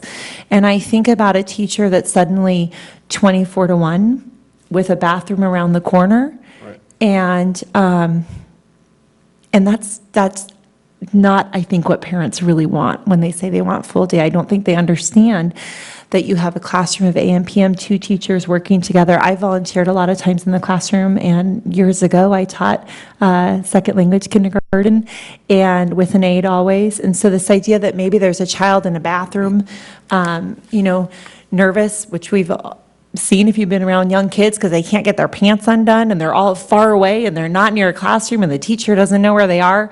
I just worry about that. So again, I really appreciate all the work that you've done. I know that the passion comes from wanting to serve kids and wanting to serve them well. I feel like until we're at a place where we can say we have the right facilities for kids that are safe, that have restrooms, and we have the right ratio, I don't think we have wonderful classroom aides. I don't think that takes the place of a classroom teacher. I think our model right now is really special for kids. And again, I know it's hard on families. I drive an old car because I have to pay a lot in childcare.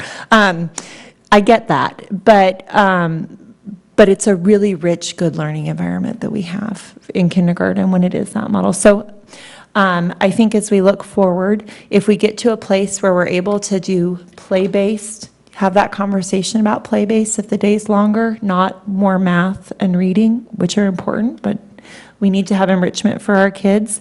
And if we have the right facilities and restrooms and we have aides, then I will gladly support moving forward. But I don't think we're just not there. And so, again, I appreciate this, but I'm not ready to make a change district-wide yet. I don't think it's best for our kids. I know some parents feel like it's best. But we're just thinking of our kids and their developmental needs, and I'm not ready to say that that's best. Trustee Alcala, I'm not sure if you had any questions. I'm going to defer to people with children in that demographic. However, I do want to say. You have children, they're just older. Well, my grandchildren, right? And they are. You have children, but they're older. And I do They're know adult that they get tired very easily. And I've taken into consideration what you were talking about, that downtime, that, they have those cots and stuff where kids can sleep. But I think it's a good idea that we start really thinking about, if the governor does approve this, full-day kindergarten, how we are going to deal with it. I think it's a very good start, that we start talking with more parents about it, getting more feedback. I know there's a concern that we only had 206 people in there, but I think this is an important start right now, to start working all these concerns that these parents and this grandparent has. I agree. I think we need to explore the idea. The question is whether or not you implement now or later. I do not think that we should react to the governor's comments, partly because I'm actually in those conversations, because the question for most parents is kindergarten versus childcare. We have a dearth in childcare need as well. And one of the reasons I actually supported the move of 03 from action into discussion is because that's part and parcel of the same conversation. Are we really talking about high quality kindergarten and education? Are we talking about childcare? Because everything that I've ever heard over time from this board is like, oh, they want childcare, not necessarily quality education.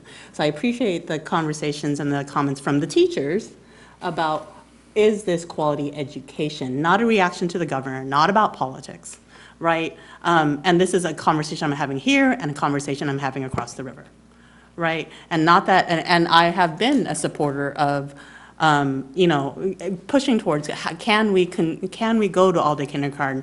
In fact, when I was working in the Senate, we actually came to West Sacramento to highlight extended, preschool and all that. We used Washington Unified as a place to do this. So I just want to be clear that I've been really transparent with where I've sat with that in my experience. But I also don't think that we need to react to the politics of Sacramento, right? And I believe that our parents, it really, time and time again, it comes back to childcare, extended day. We haven't had the conversation that the teachers on this board have brought up about quality child development, that type of conversation. So I feel like we're slightly rushed in the conversation, if that makes sense. So I do support it. I do support the idea of eventually going there. I don't know if we have a very clear and solid plan to do that, given our facilities moves and a number of other things that are kind of moving around in our updates, right? So, Trustee Alcala. I was going to say, and I would like to see some more studies also about, half-day kindergarten versus full-day. When my daughter I remember was in kindergarten, you know, she had full-day kindergarten, but I remember they had them bring their pillows, they had them bring their blankets, because they had that downtime. So they had things planned out. So I know those are, you know, considerations that have to. I want to put I it went there. You know? I So- went full-day kinder as well. Yeah, I think a lot of parents would, but like you said, I think it's very prudent for us, you know, to examine these things, and I'm going to definitely take to heart what two of our educators on the board have said, as well as the parents on the board. Vice President Pizzotti. So when you say that the response of the survey was 206 parents responded or families responded, how many did it get sent out to? I would have to get that information for you from Yorgos. However. But you said it went out to the families that have TK, preschool. That's who it was targeted from. I would probably need to go back and check with Yorgos to see exactly who it went out to. Okay. But also. Because let me just say about that number, 206 is actually a fairly good response number if you're looking at a sampling size. So you're taking this as a sample. If we go out to, if we're saying we're pulling our district of, say, 25,000 voters, we're going to sample in that poll about 440 voters to get a sample size to use to do a spreadsheet or our top line sheet to give us data on what we were doing in terms of our poll.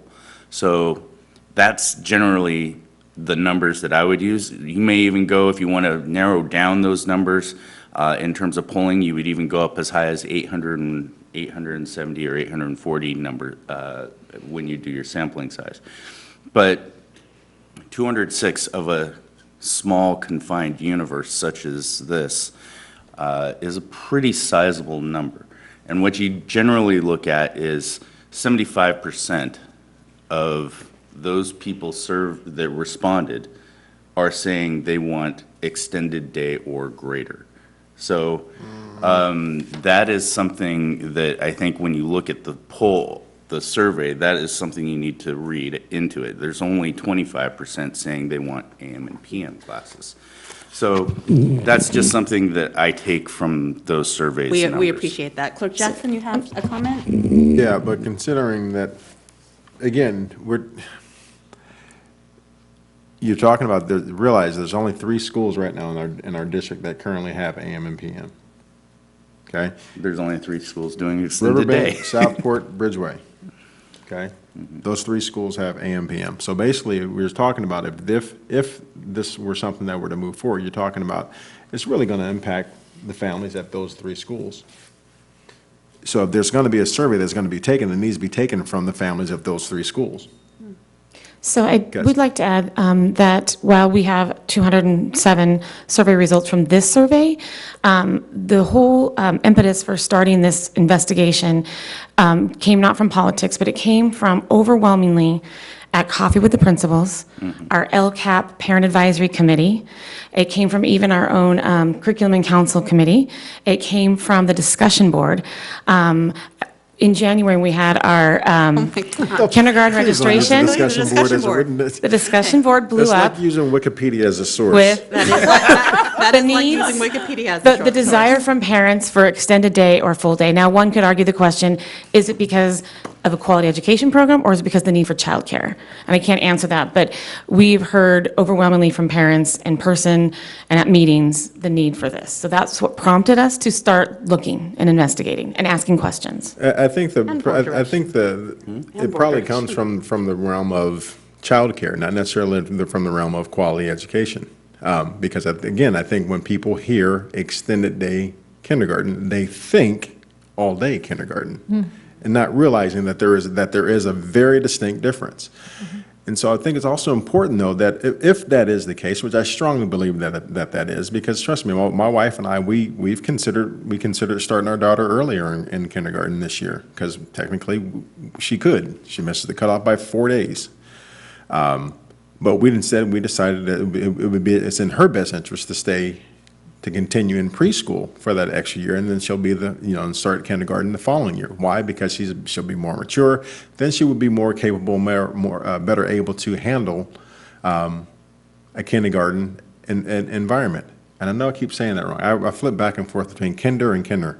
Kinder. It's late. I see why you So, wanted to end at 10:30. I told you, but Clerk Jackson. whatever. So, but that We being still need to said, talk about one of the childcare. things also that if, moving forward, as this discussion goes forward, I think it's critically important that we take a very serious look at site plans for the schools that would be moving into an extended day or an all-day type of a model to see exactly how those children be accommodated. Because one of the things that I would not want if I were a child is if my children were attending Riverbank, their enclosed kindergarten areas, it's a beautiful space, but what I would not want is for my child to have a kindergarten class that's pushed outside of that space and have to go to a bathroom that's halfway down the hallway and have to intermingle with, second, third, fourth grade kids, and especially now with an extended day model where you only have one teacher in the classroom, how is that child then going to have access to the restroom? The teacher going to step outside the classroom and watch them walk down the hallway? Well, you know what I mean? I'm going to pause for just 1 second because I realize that we are deep into the discussion, and Ms. Pat Flint needs to come back up for her public comment. Sorry, Pat. I fell down on the job. I'll be very quick because on this item, I kind of agree with most of your comments. You already have enough changes coming up this next school year. And I think taking this on it's not going to be a good plan because you won't have time to plan for it. You also are having a facilities master plan done. During that master plan, bring up how these schools can be reconfigured for full-day kindergarten. I think you either keep it as it is or you go full day when it's mandated. I think we put too many expectations on little kindergartners. I know that they have to learn how to read. They know the ABC. They're doing first and second grade work now in kindergarten. In my day, we had naps and snacks in half-day kindergarten.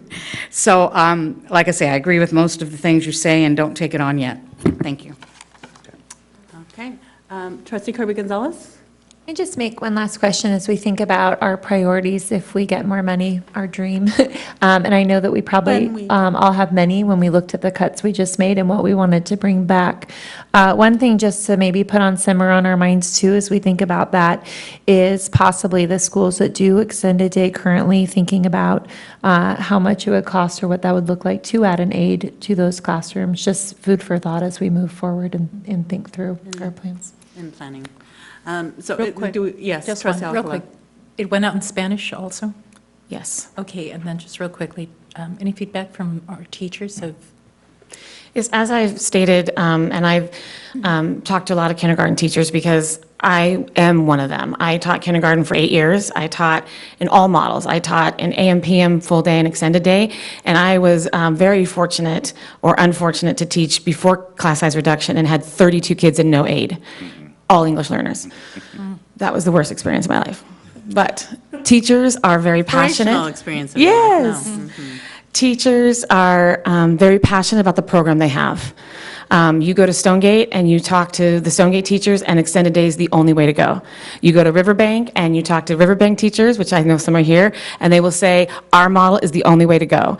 So there's no variance. And to answer the facilities point, which I think is a really good point to bring up with our facilities master plan, our most neediest school, Westfield, does not have a bathroom in the classroom. And not only that, but an extra challenge, they have one of the most high needs county SDC programs that as the kid's trying to go to the bathroom, sometimes there's issues that happen, so it's definitely a real struggle, but somehow I give a lot of credit to the professionalism and the high-quality teachers that we have that make it work.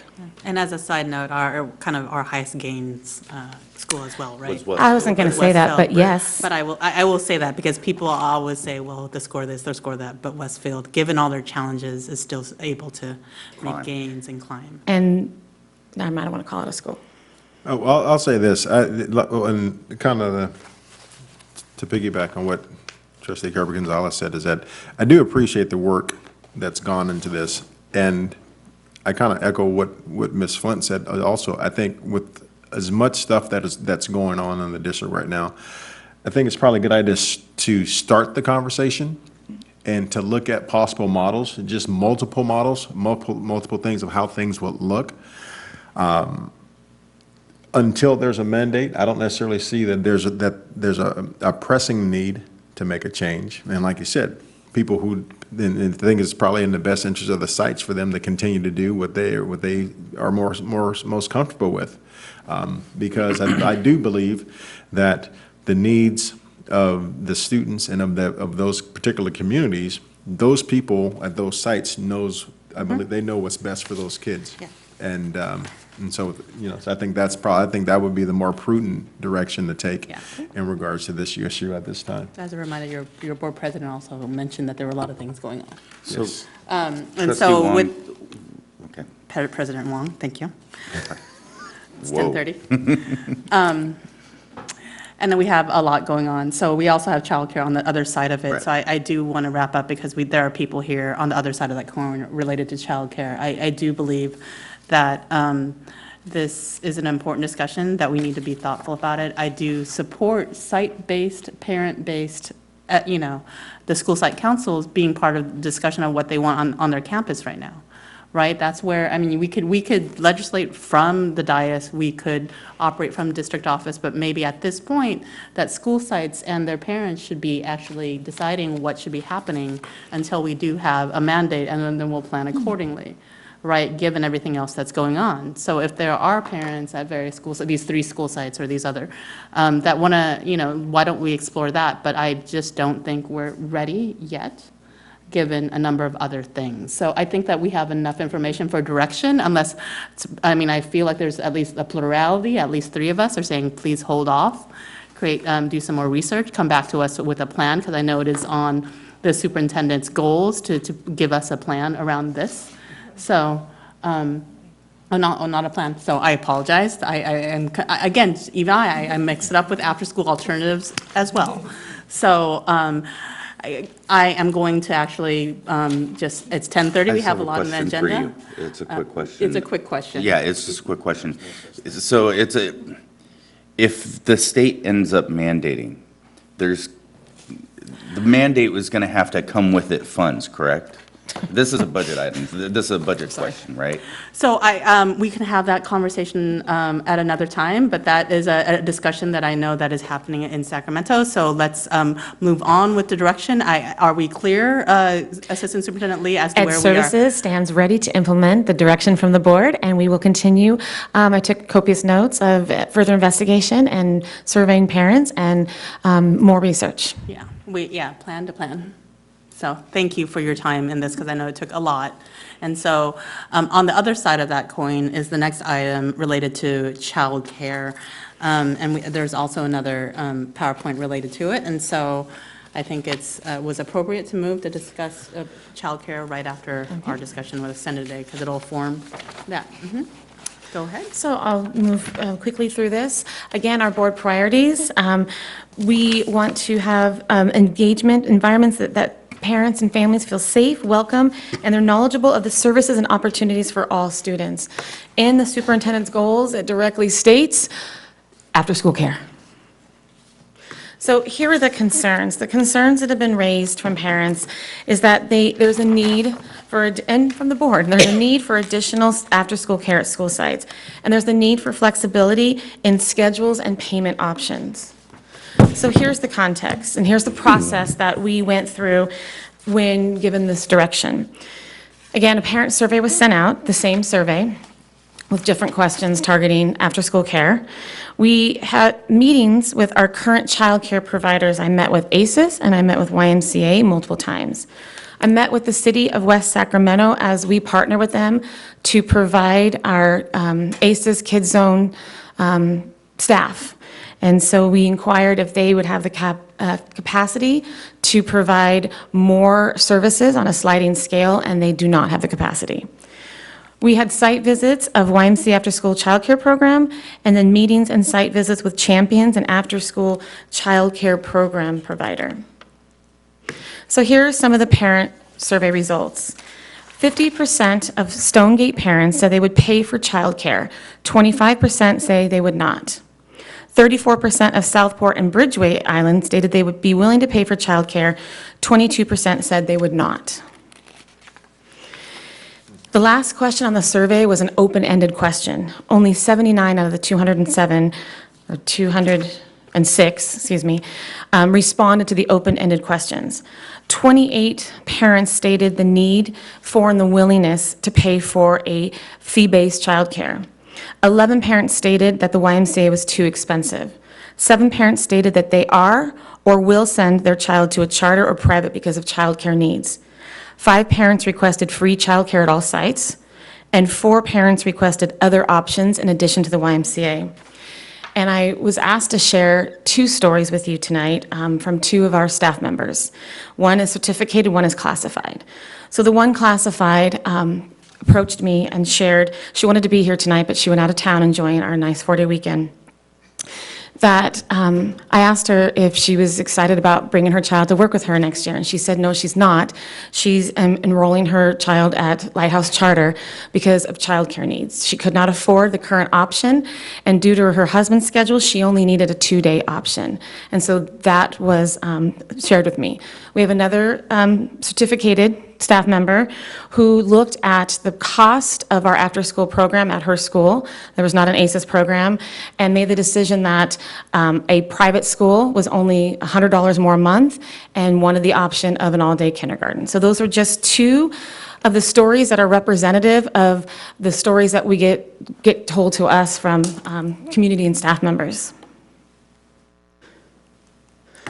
So content. Childcare. Several meetings occurred with Washington Unified and the YMCA to discuss the possibility of expanding the number of slots that YMCA offers and the possibility of extended day kindergarten at Bridgeway and Southport. We began that conversation back in October. And after our initial meeting in October, the YMCA agreed to expand to only 90 slots at each site, Bridgeway and Southport, to, in their words, maintain the integrity of the program. The main issue that emerged from these meetings was the issue of shared space. And so just to give you further context, how we define shared space in Washington is that it's used for more than one purpose.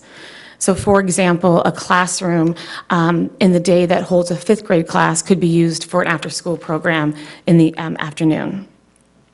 The request from the YMCA was the exclusive use of the classrooms to expand.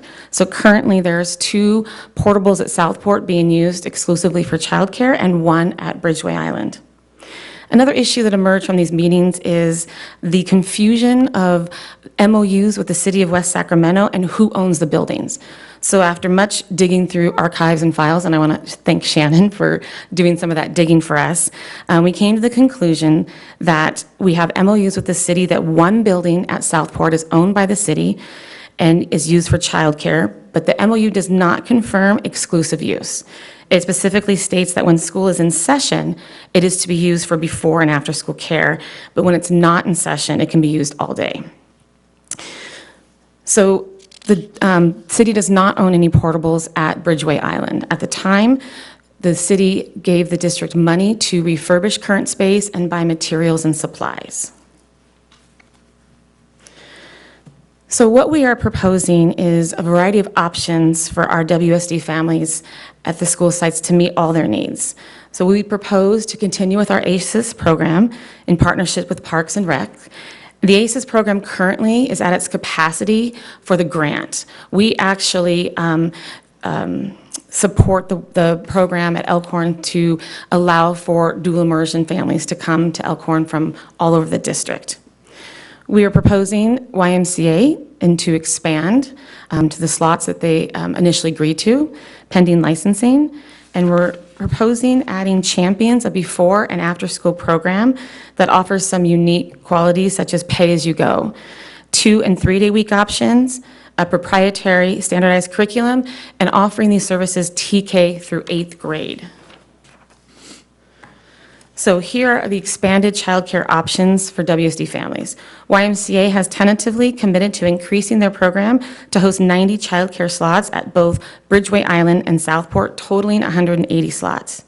We will continue the ACES grant at Stonegate, Elkhorn, Riverbank, Westfield, and Westmore Oaks, and offer champions at Stonegate, Southport, and Bridgeway based on the need of families. So next step, what's next? Ed Services will continue to meet with the YMCA and Champions to determine the best manner in which to provide more choices for after-school childcare. An additional parent survey will be sent out to each site to inquire about the interest in a fee-based after-school childcare provider.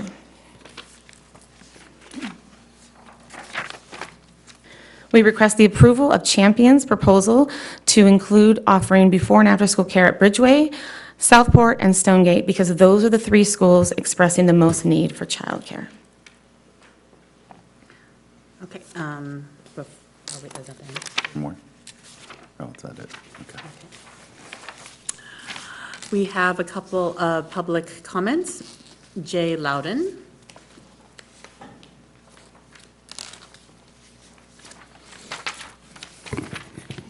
Good evening, school board. Thank you for hanging in with us. My name is Jay Loudon. I'm the president of the YMCA of Superior, California. Our YMCA is a local, independent, nonprofit YMCA governed by a local board of volunteers, and we serve a 9-county region in Northern California. For 30 years, we've had the privilege of serving families in the Washington Unified School District, and currently we have 2 sites. We've been at Southport since 1999 and at Bridgeway Island since 2007. Those sites have been created and have been done in a partnership with the district and the YMCA and the city of West Sacramento. The city did place a portable, which they own on Southport for childcare, and they did pay for and fund to have another portable put on Bridgeway Island. For more than 6 years, we have been asking to have the Bridgeway Island site expanded because we've had a long waiting list. Thanks to the support of superintendent last year, we were able to double the size from a licensing capacity, and that's full still with a waiting list. On the 1st of February, a parent of one of the kids in our program at Southport shared with us an email that came out from the district that said that they were looking at adding additional vendors at Southport and Bridgeway. And to be quite honest, that kind of took us by surprise because we thought we were in conversations to do that and to expand our programs. And those conversations, at no point did we agree to anything or rule out anything in regards to what the program would look like. While we are currently at license capacity, which is 60 kids at each site, and yes, they're all 5-day kids, because if we had part-day kids, then we'd have days where we wouldn't have anyone. So we tried to maximize what we could provide for the families. We would love nothing more than to continue to work with the district to identify the space that can be used to meet whatever capacity needs there are for the families at those schools. I appreciate the fact that you've made this a discussion item this evening. We would appreciate nothing more than for the board to allow us to provide a proposal on expanding and meeting those needs for those families and expanding our program into Stonegate, where there was an initial conversation with the superintendent about doing and possibly having that opportunity. And the last thing I want to do is thank a group of our after-school staff, our vice president, our site directors from Stonegate and Bridgeway for hanging in here and spending their Valentine evenings with the boss. So Southport. thank you for Southport. I'm sorry. Thank you Because for you your time. realize you have That's Mike. two I YMCA parents. I know we have One at Southport, YMCA one at parents, Bridgeway, yes. right? So Mike and Alexis from Southport and Bridgeway. So thank you. Ms. Pat Flint, just as a reminder for the board, we've moved on to 11. I don't know if we'll go past that, so we have limited time on this item for discussion. I'll be very brief. The city uses classrooms at Stonegate. Why are not the other schools offering shared spaces? And my understanding is that the YMCA is a nonprofit and that the other companies that you are looking at are for-profit. And what is the best affordable one for our parents? And I didn't see that in the transmittal. Okay. Ms. Danny Langford. I'm good. Okay. Ms. Amberley, I think there are several questions that some board members have. Clerk Jackson, and then Trustee Alcala. Or do you want to, because as the time's ticking, I'm worried that you might lose your thought. Trustee Alcala? Real quick, why is it we don't have these same services for Riverbank, Elkhorn, Westfield, and Westmore Oaks? There's a great need. I've had parents emailing me. So part of the next steps would be to survey the parents at those schools to see if there would be an interest in doing a fee-based program. The ideal number is 20 students to run a program. So if we can get 20 students that parents would be willing to pay, we will open up the slots. Okay, I think that's a real concern because we have a lot of working families and more economic challenges, I think, on our north side. So if they had it and this kind of care, second parent could start working, and it would definitely increase the income for some of these Absolutely. families. We, again, we're capped at our ACES grant. We can no longer offer any more slots, and there's a wait list that is long. But we are very interested in providing daycare for every family who wants it. Great. Clerk Jackson? With that in mind, is there a reason then why Champions is being offered at Stonegate and Southport and Bridgeway, considering that the YMCA is currently operating at Bridgeway and Southport, and the YMCA has obviously demonstrated a desire and a want to expand their programs there at those sites, versus offering the services of the YMCA at the sites that also have the ACES grant? Is there something that prevents that? So two things. One is we were looking for different options, going with a 2 or 3 day model, going with before school and after school, going with a pay-as-you-go, meaning that if grandma's coming to town for a month, you don't have to pay for daycare for a month, and that's an option that is not currently available at the YMCA. Additionally, in December 19th, an email was received from the YMCA with concerns of the idea of moving to a shared space. There was issues raised with budget, that it was not budgeted to go to a portable model, and comments was made that they do not think this is a good long-term plan to share the space. So when that was made known, knowing that we have such a need for daycare, that's when the investigation process began to look at what are the other alternatives. Now, because they are providing after-school care, more or less daycare for our kids, aren't there certain requirements or certain limitations that it prevents them from sharing space because of their licensing agreement? So I went through the licensing process last year as part of our preschool expansion, and there's a ton of licensing requirements, from the certain types of trash cans you have to have. But there is nothing that prohibits shared space. You have to have, which is one of the concerns from YMCA, you have to have portable storage for the students. And as the YMCA stated, that can be very costly, and this creates a large expense that we do not have in our budget. So that's the restriction about the portable space. And there's other restrictions about, refrigerators and things like that. Well, I think that, because in my conversations that I've had with folks from the YMCA, I think there's an issue with what they call, I think it's co-mingling, where certain things cannot be shared in certain environments because of the type of program that they're running versus a program that another outside entity may have. Correct. There is definitely commingling, and logistically, trying to provide enough daycare slots for every family that needs it will be a logistical nightmare. Right. Because additionally, at Southport and Bridgeway is expanding, they have a very robust after-school parent program where they offer, not parent program, sorry, extracurricular, where they offer yoga and Spanish. And so space is a prime commodity, and it's not going to be easy, but our goal is to make sure that every family who can afford it and who needs it has daycare, childcare. Yeah, because to me, it seems to make sense then that if we have YMCA at least 2 of our schools, and they're willing and able to expand at those schools, they should be allowed to expand at those sites, provided that the space, and the space is made available by the sites.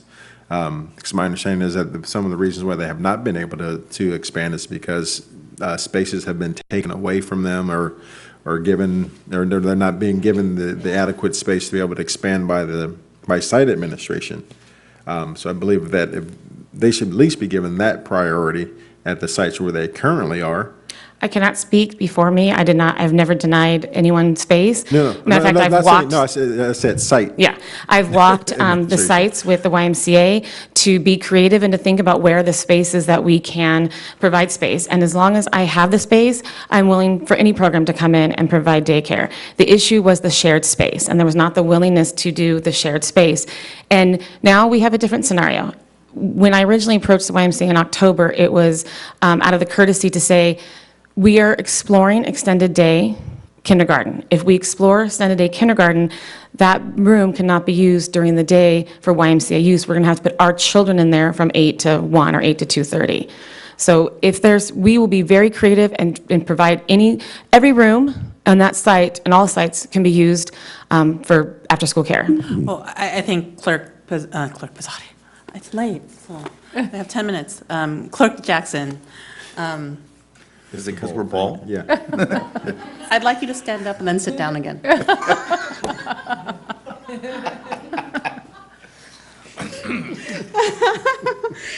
Okay, okay, anyways. Is that prior to some board direction that involved the district, is that it was site-based. And so just that transparency and conversation, that site administrators were making those decisions. So we're not saying that it's you, Yeah, but we not at all. understand as a Southport YMCA parent who called, I think, Mike, like 3 months before, can I get on every single day? And somehow I got on every single day. Me too. Before I was on the board, I was just one of those parents. I too, Mike pulled some strings to get my daughter in the summer program, so I'm a Y parent as well. They high quality. As I just want to just clarify that we're not saying it's you, we just know that there were other discussions, so there's from YMCA just confusion, and I know that even before I was on the board, they were trying to have conversations about shared space to meet the needs of all the families who were on the wait list. So just wanted to be transparent with that. Trustee Alcala, you had a question that you've been patiently waiting for. No, to it was ask. answered. I was going to ask about the shared space, too, how that was being handled. Okay, and so Vice President Pizzotti. Sure. So as a YMCA parent, I just have to express my love for the YMCA, and I just want to commend Jen Moore for the work she's done. I've had conversations about this issue dating back 2 years ago, and I think Trustee Kirby Gonzalez has been pushing for this even before I came on the board.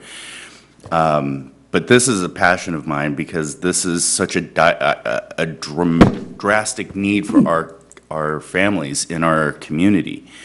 And I just want to say thank you to Jen Moore for averting a potential crisis at Bridgeway, because she and I worked together on something. And I fully believe that she deserves a pay raise, to whoever's out there listening. I second that. Right. But I'm having glad you brought Mike back. But having said that, some of the concerns that I have is my primary focus is while I support the YMCA, I want to make sure that what we're looking at is supplemental for those families that cannot really afford to do a full week program and wouldn't have to pay if they don't show up.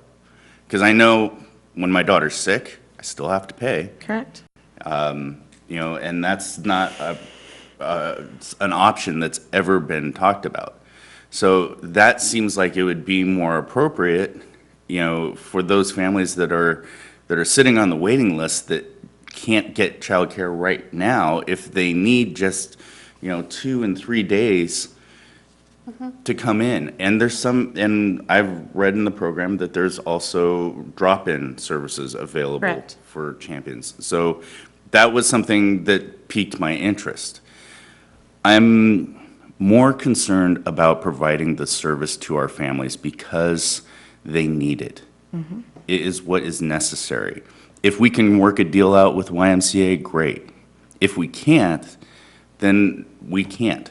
And that's something we have to cross. but I'm willing to explore all options, and I'm not beholden to just one. And I think especially in areas where if we do expand, and it's a fee-based proposal, the areas where, we have the ACES program may do better on the Champions program, where you may be able to do a 1 or 2 or 3 day a week, where you may have family members who are able to pick up kids. Unless there's an opportunity to have a subsidized program where they do a sliding scale, if the Y can do that, then maybe YMCA would be better for that. But we have to be able to provide the most options to our families as possible, as well as all the slots, because you know what? We're losing families. We are. That's one of the biggest reasons why we are losing kids. While it is, wait a minute, while it is an issue that are, That's the biggest now. while it is an issue that we are losing families for other reasons, one of the biggest reasons is because there's no after-school care, as well as, kinder. So it is something that we have to look at, and we have to do something very quickly. Yeah, I don't know if biggest or not. I don't know if you didn't share us the data why we're actually losing families. I actually don't know that, are we serving the people who aren't coming to us? We're not. I think the things that I've highlighted here is that the equitable access, increased opportunities of choice for educational programs, and after-school care, equitable access for all students. That it goes back to the heart of where Trustee Alcala was. When I saw this, I actually, and the contract was like, you are actually supplementing childcare in the wealthier side of the city. And, earlier today, Trustee Kirby Gonzalez was saying, well, giving out kind of the statistics of our other schools on the north side.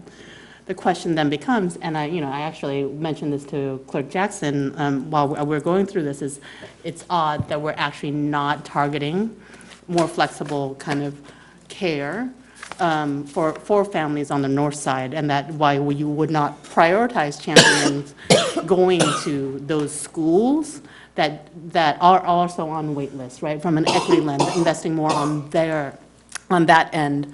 I shouldn't, and I hate talking about West Sacramento as north, so I apologize for that, but it's just so glaring that, and it's one of my schools, right? So and I get it, and I talk to those parents, and I see those parents, and I do life with those parents.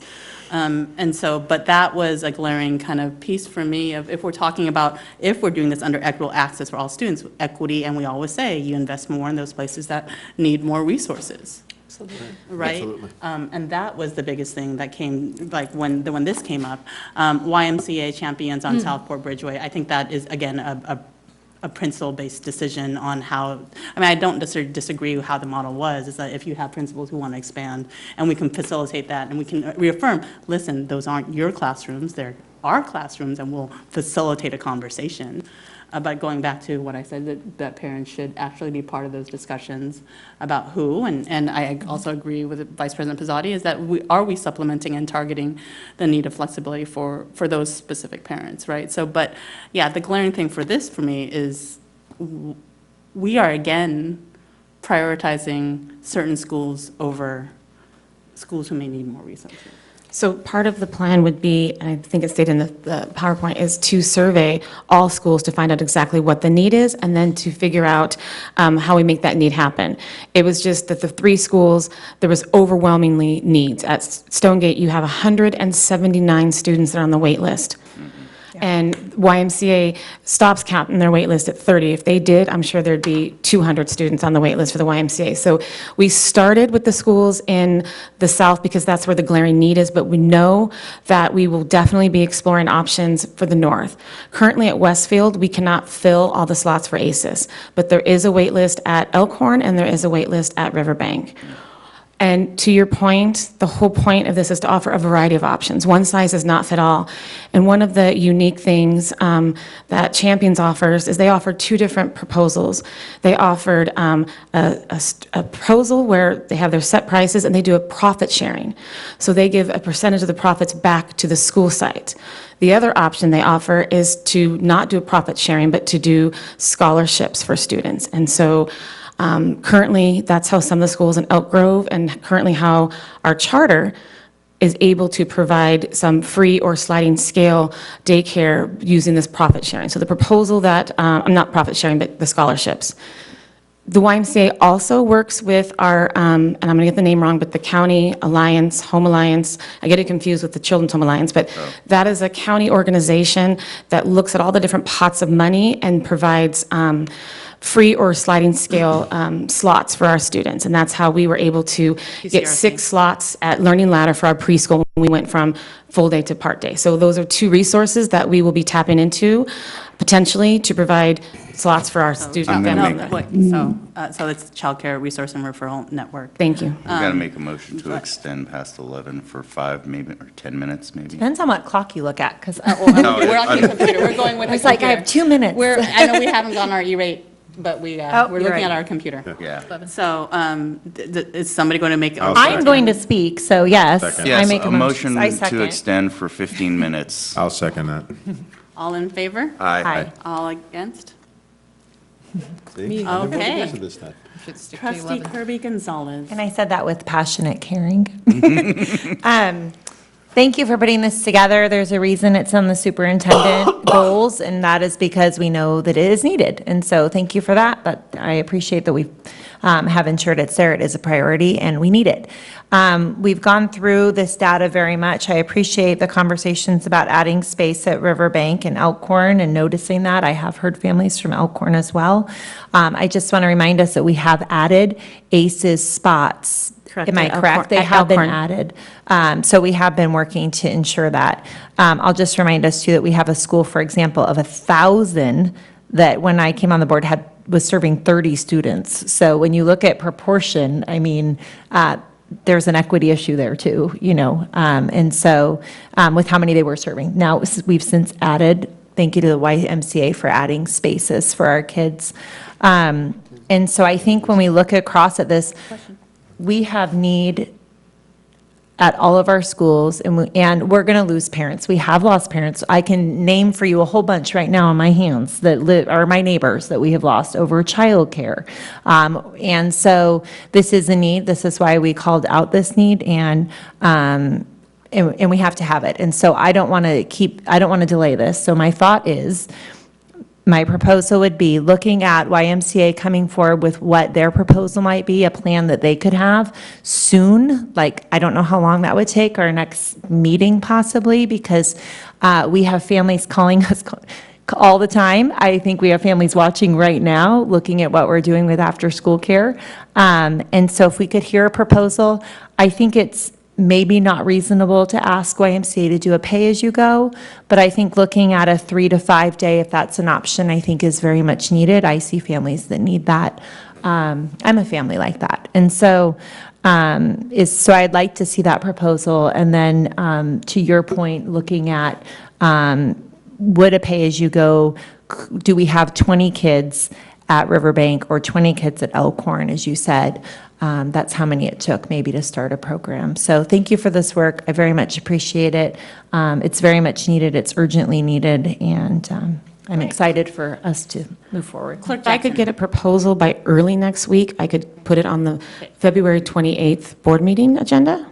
Clerk Jackson. I would actually like to see the proposal from both the YMCA and from Champions. I mean, because we've discussed some of the things that Champions offers, but I would like to actually see a formal presentation from both, illustrating, well, this is what we can offer at Bridgeway, this is what we can offer, or expanding out for the YMCA and also for Champions, what they would be able to offer for us at those What sites. additional information would you like to see that was not included in the attachment? Well, what?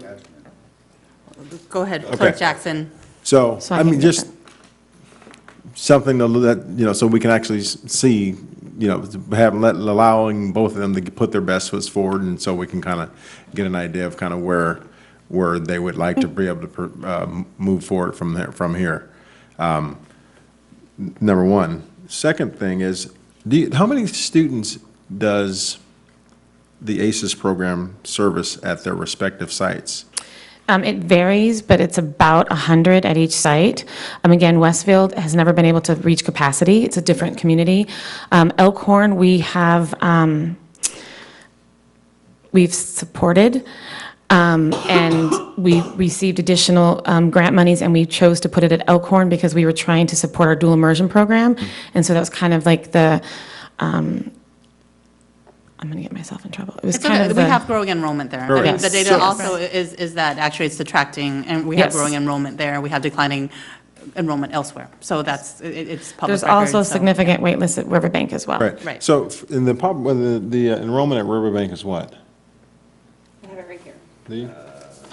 I'm just curious, because I know at my site, we also have ACEs at my school, and I believe we're just over 1,000. I believe we have over, well, they're not too far behind us, and I think we service about 190, almost 200 kids at our site through ACEs. I could be wrong. We are at our grant capacity. We cannot add one more Wow, that's slot. surprising.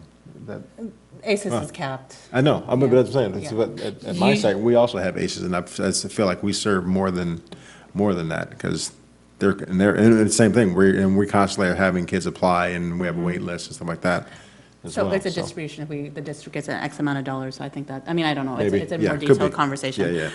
So I have a President question Wong. about champions. Do they, Sorry. is champions required to go through licensings the way that YMCA does? Correct. Okay.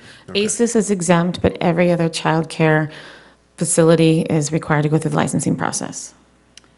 Right, and I think it's probably important to note, too, that as much as we would like to kind of get the ball rolling and have changes implemented, that it's not like if we say, okay, yeah, the YMCA is going to expand, there's not, the likelihood of them expanding anytime in the near future is not very likely, because they would also have to go through the licensing process again because of their expansion, if I'm not Correct, but mistaken. so that's why we began the conversations early, because like I said, I went through licensing with them last year. Right. So they would need to start that process as soon as possible. Right. We Okay. started that process about this time last year, and they literally came out the day before school started to inspect.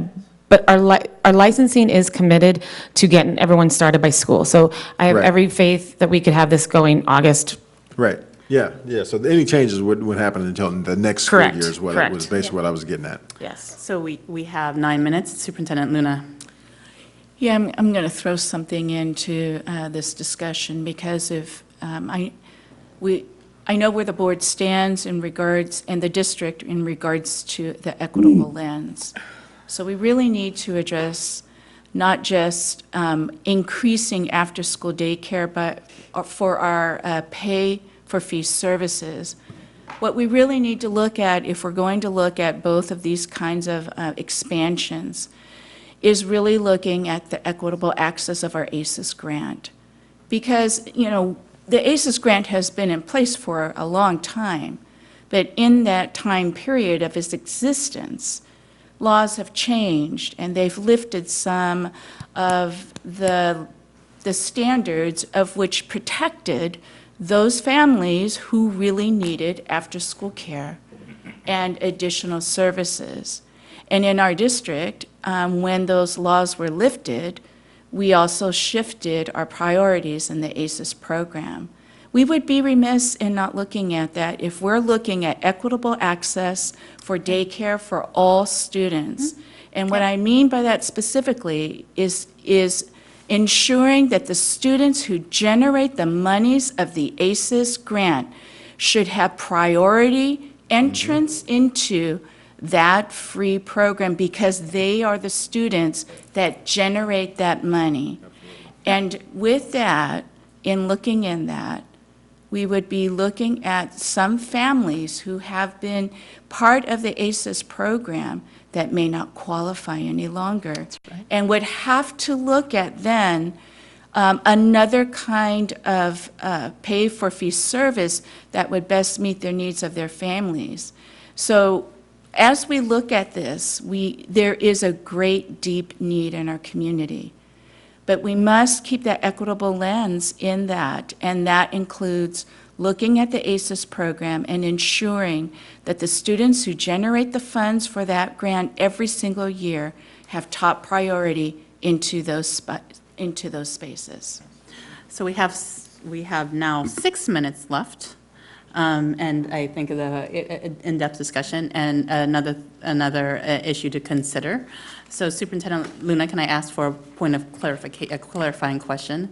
Is that as part of this, that means that that's going to be part of a major master plan for after-school care that you will come back to us about in regards to ACEs and redistribution of eligible, non-eligible families? Is that what I'm hearing? Is that correct? If Yeah, that's, if the board, you see a lot of board members Absolutely. not talking because it's late, but we're nodding, and we're like, we agree with the general, if they are generating the ACES dollars, it should be going to the ACES I dollars. agree with that. I think There's it's a very strict policy, grant yeah. requirements that we'll have to look into. Yeah, but let's not, I mean, I can put in a call.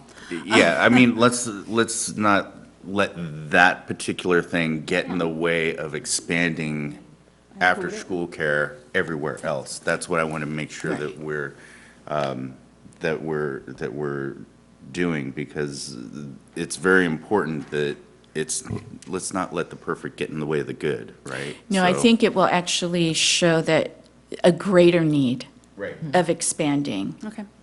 Once, I think it would be a policy of procedures, of ensuring, Okay. the students, with a prioritization of how students and families get chosen into the ACES program. Absolutely. So 3 points of direction, that's the first one, right? So come back with us a proposal of reshifting positions or slots.